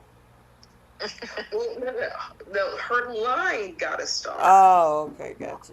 Her line got a star, but Hope's actions, like I did, it hurt to see Zendaya and Carter's face after that. I was like, oh Yeah. goodness, Well, like I'm she gonna give, really, like I said, I'm gonna give mine to Electra. That girl is annoying. yeah. What you got, Keish? I'm going to give it to that the Hope for the Future Diamond being paired with that black and gold Oh dress. wow. Okay. And I'm gonna give it. You know what? I gotta give a couple more out to the ops. Dottie and her Yes. friend because and that guy that she was with because they clearly Team Forrester. Clearly. Yeah. Wait, who is Oh that? yeah. Dottie. Oh, okay. They be talking all that mess under their breath and be talking about, oh my God, this line is just great. Like, like, stop. Um, okay. Pickle BTG. Mine is actually going to go to Leslie for the way that she just popped up in Kat's room and she told her to leave. I understand you want to thank her, but if you turned a new leaf, why are you doing the same thing you did to Laura? Right. Just being intrusive, being And disrespectful. threatening. I mean, because she was hovering on her like Yeah, she was about to attack her or something. yes. You just love preying on people who are in hospital rooms. Hmm. I'm going to give it to that crazy, I'm going to give a pickle to that crazy dream segment. Yep, That was insane. and Hmm. unnecessary. Yep, I agree. What, That's the thing for me is unnecessary. what you got, Yeah, Keish? mine is my pickle is just the general thought that they consistently have to find ways to humble Cat when she Oh, doesn't okay. have anything to be humble for. Gotcha. Alrighty. Simp Olympics. What you got, Bree? So for bronze, I actually had Will because in the beginning of the week, this boy was still talking about like, oh, Alexa should have known that. I know she's gonna be mad. Like I can't believe that if we have a jewelry line, it's gonna compete with my girlfriend. Shut up, you Right. stupid boy. Whiny. And then he got into his dad and Wyatt's face, and Wyatt has been like, look, boy, this is business. Yeah, like get over yourself. My lord. And then Silver's gonna go to Jack Mm-hmm. about catering to Patty. Patty. And then gold and platinum for me is Danny. She cannot keep herself away from Bill. She loves to be a glutton for punishment. And she clearly misses that deed. She's just trying to spark up any argument, any issues. And I think very soon they're going to hook up yet again. Gotcha. Um, I can agree with all of yours. I think the two top spots went to the same person on yours, but I'm gonna throw Bill in there. This man is willing to throw Danny under the bus because he wants some more box, Mm-hmm. and he about to get himself poisoned. Yeah. Unbeknownst to him. And he still wants some more box from Danny. It's like, dude, and she could probably get a spot too because it's like, you know, you want this man. This is why you acting crazy. You ain't have to go over there, and then you still lying to Andre. So Yeah. Bill, I mean, if he was this motivated to get Danny's box, he should never have cheated while he was married to her. exactly, you could have had everyday box. Yeah. Well, that's what It was, that's he's. That just goes to show that he's a narcissist. He don't care now. I don't think he really cares that much about her now. He just knows that he can get her while he's still married. Right, and to stick it to That's what he Andre does. too. Yeah, that's what Bill does. It's not that he cares about getting back with Danny. He wants what he wants, Mm-mm. regardless of who it is, who it hurts. I think Bill actually enjoys um, knowing that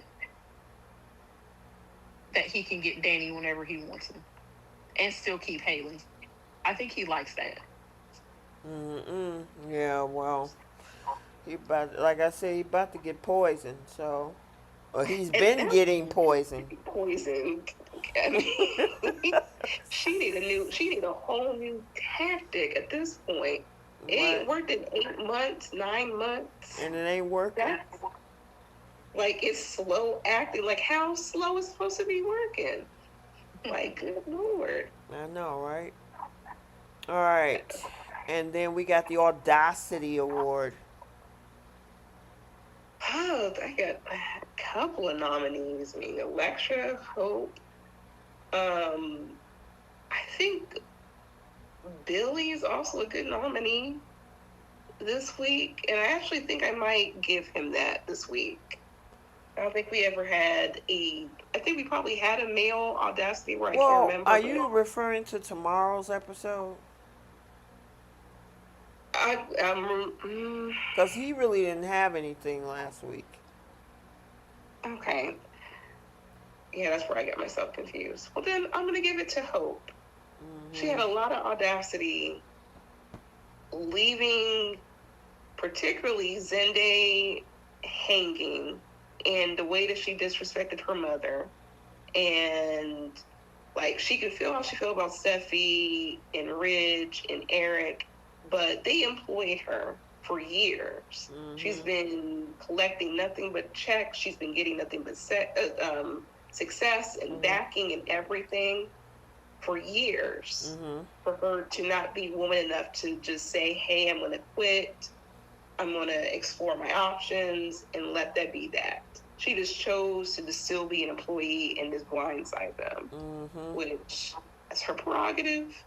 Do what you do, girl. Mm-hmm. But she didn't have to disrespect her mother, and she didn't have to treat Zende like that.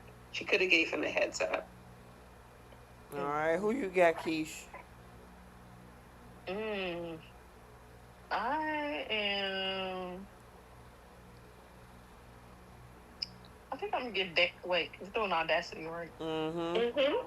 Yeah, I'm gonna give Danny an Audacity award because she acts like Bill tricked her into something. Right. Like Yeah.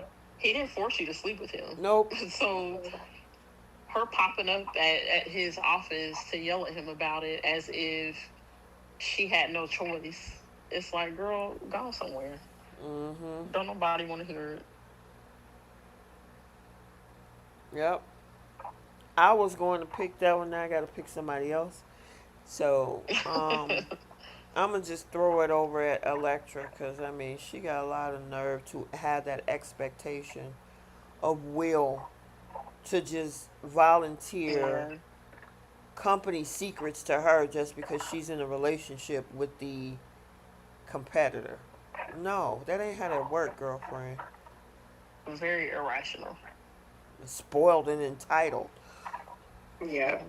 So, all right, y'all got anything else? No. Can't believe 4th of July is literally It a couple of days from now. is a couple of Yeah. weeks from now. No, a couple of days from Oh now. yeah, it's actually Saturday. Yep. Yeah, I'm So I trying to mean, work out some plans. yeah. I know. We're gonna go and do some barbecuing and some out and about and stuff. I know my family got something going on, and it's also my cousin's 60th birthday. So I don't know. We Oh, might pop in to give her respects and say hello and congrats and all that good stuff. But yeah, you guys have a safe weekend. Have fun this weekend. Stay cool. It's in the 90s this week here, and probably hot all over the Midwest and the southern states. I know up in the upper Northwest, it's a lot of rain up there. I'm sure it's a low pressure, which is why we got all the heat because the high pressure on that jet stream is with us. So, mm-mm-mm. yep. But yeah, continue to stay tuned. We got to see the fallout of what happens at Bold. No BTG this week. So next week, when we get a chance to have our recap on Monday, we'll only be talking about two soaps. So, Yeah, this is gonna be a really short live. yep. So especially with Young and the Restless, if it's still doing what it's doing, yeah. So, Yeah, it's gonna be real quick. yep, very much so. All right, what you got going on, Keish? I know she traveling everywhere. You going We can. somewhere? Not this She, weekend. Oh, I okay. I've got a couple of Fourth of July events to go to, but Oh, okay. yeah, no, not going out of town this weekend. I wish Oh, I was okay. going to visit my dad in DC, but Oh, okay. I'm gonna do that later in July. You normally drive to DC, don't you? It's half and half. Sometimes I'll fly if it's Mhm. a really good price because I we can normally get tickets to DC from here that are under 200. Oh, okay. Um, but depending on how long I stay, if I stay longer than a week, then I'll usually drive because I'm not a huge flyer, so Oh, okay. Gotcha. when I get the Really? yeah when I drive, oh yeah, I don't like flying. So sometimes I Really, will girl, drive how just did because you I do want it to when deal you with were it. in the military, going on the other side of the planet? Oh, I hated it. Oh, okay. Mm. That's a Hated it. long trip to Qatar. Very long. Very.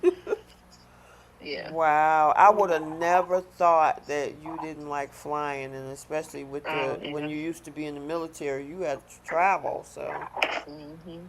You I travel hated all it. the time. Did you fly all the way? Did you fly or drive down to Florida when you were down here last? We flew. oh, Okay, okay, that's what to say. Like man, a that's one heck of a distance. drive. Yeah. Now Yeah.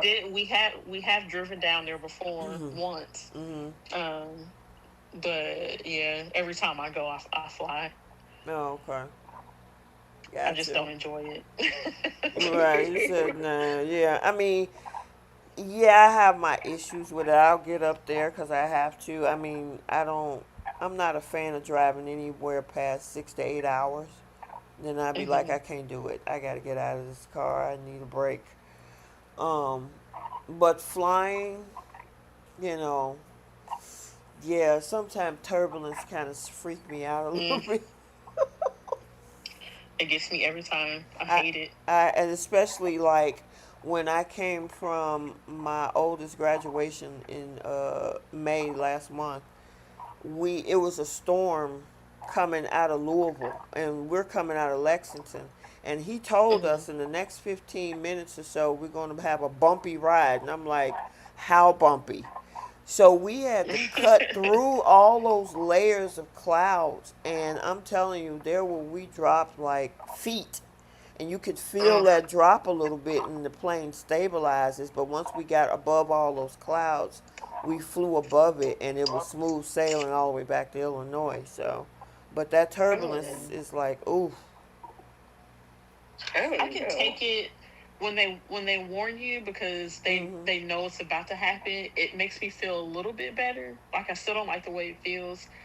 It is when you don't know It's it's coming and it just unexpected. happens. Right. Yes. Okay. And then that's when it bugs me. And I Yeah. start looking around at the flight attendants like are they getting nervous? Should I be Yeah. nervous? I think the worst plane ride I had was like I think I went to Colorado. Mhm. I think it was like a Yeah. layover. Like they had the worst turbulence Oh my I've ever Yes. God. experienced. Every Yeah. time I've gone to Colorado, it's the turbulence is It's bad. always coming out of the west, because when I came from Vegas, this was back in 2001. I came from Vegas to Illinois. We ran into some horrible severe thunderstorm, and that we were like, it was like us driving over a bunch of rocks, and then we dropped so many Mm-mm. feet, and people were screaming, and I was like, oh my God, I'm like, why did I do this? And uh, then after we got out of that storm, it was smooth sailing. But everybody, when we got home, people were shaking. That's how bad that turbulence was in that mm, spot coming out of the west. can't Mm-mm. imagine. Yep. Yeah, and this was like for me. I had a layover on our way to Arizona. You always have to go to for whatever we always have to go to Colorado, but that was like the worst turbulence I've ever experienced. And then it happened at night too. I was like, Yeah. That was the, and it was Mm-hmm. lightning flashing around the plane, and people. I remember one lady I was sitting next to. She had a cross on, and she was holding a cross and praying. I'm like, oh my God, I just want to go home. just My knock just knock me out so I don't have to Right. experience this, please. Listen, please. And I'm sitting up there, pulled out the picture because my kids were younger at that time. And I pulled out the picture. I'm like, oh Lord, I just need to get back home to my kids. Yeah, so I mean, for a while I didn't fly. I was like, I'm not doing it. I'm staying on the ground. This was crazy. But if you want to go somewhere, you're going to have to fly, especially if you're Yeah. talking about, like, we're talking about going to St. Thomas next year. We're going to have to fly there. Mhm. We can't drive there. So, Yeah. mm. Yeah. All right, you guys. I know we kind of veered off. Have a safe weekend with families. Travel safely. Stay cool if you're in a hot area. And we will see you guys next Monday. Bye, Soapies. Good night. Happy 4th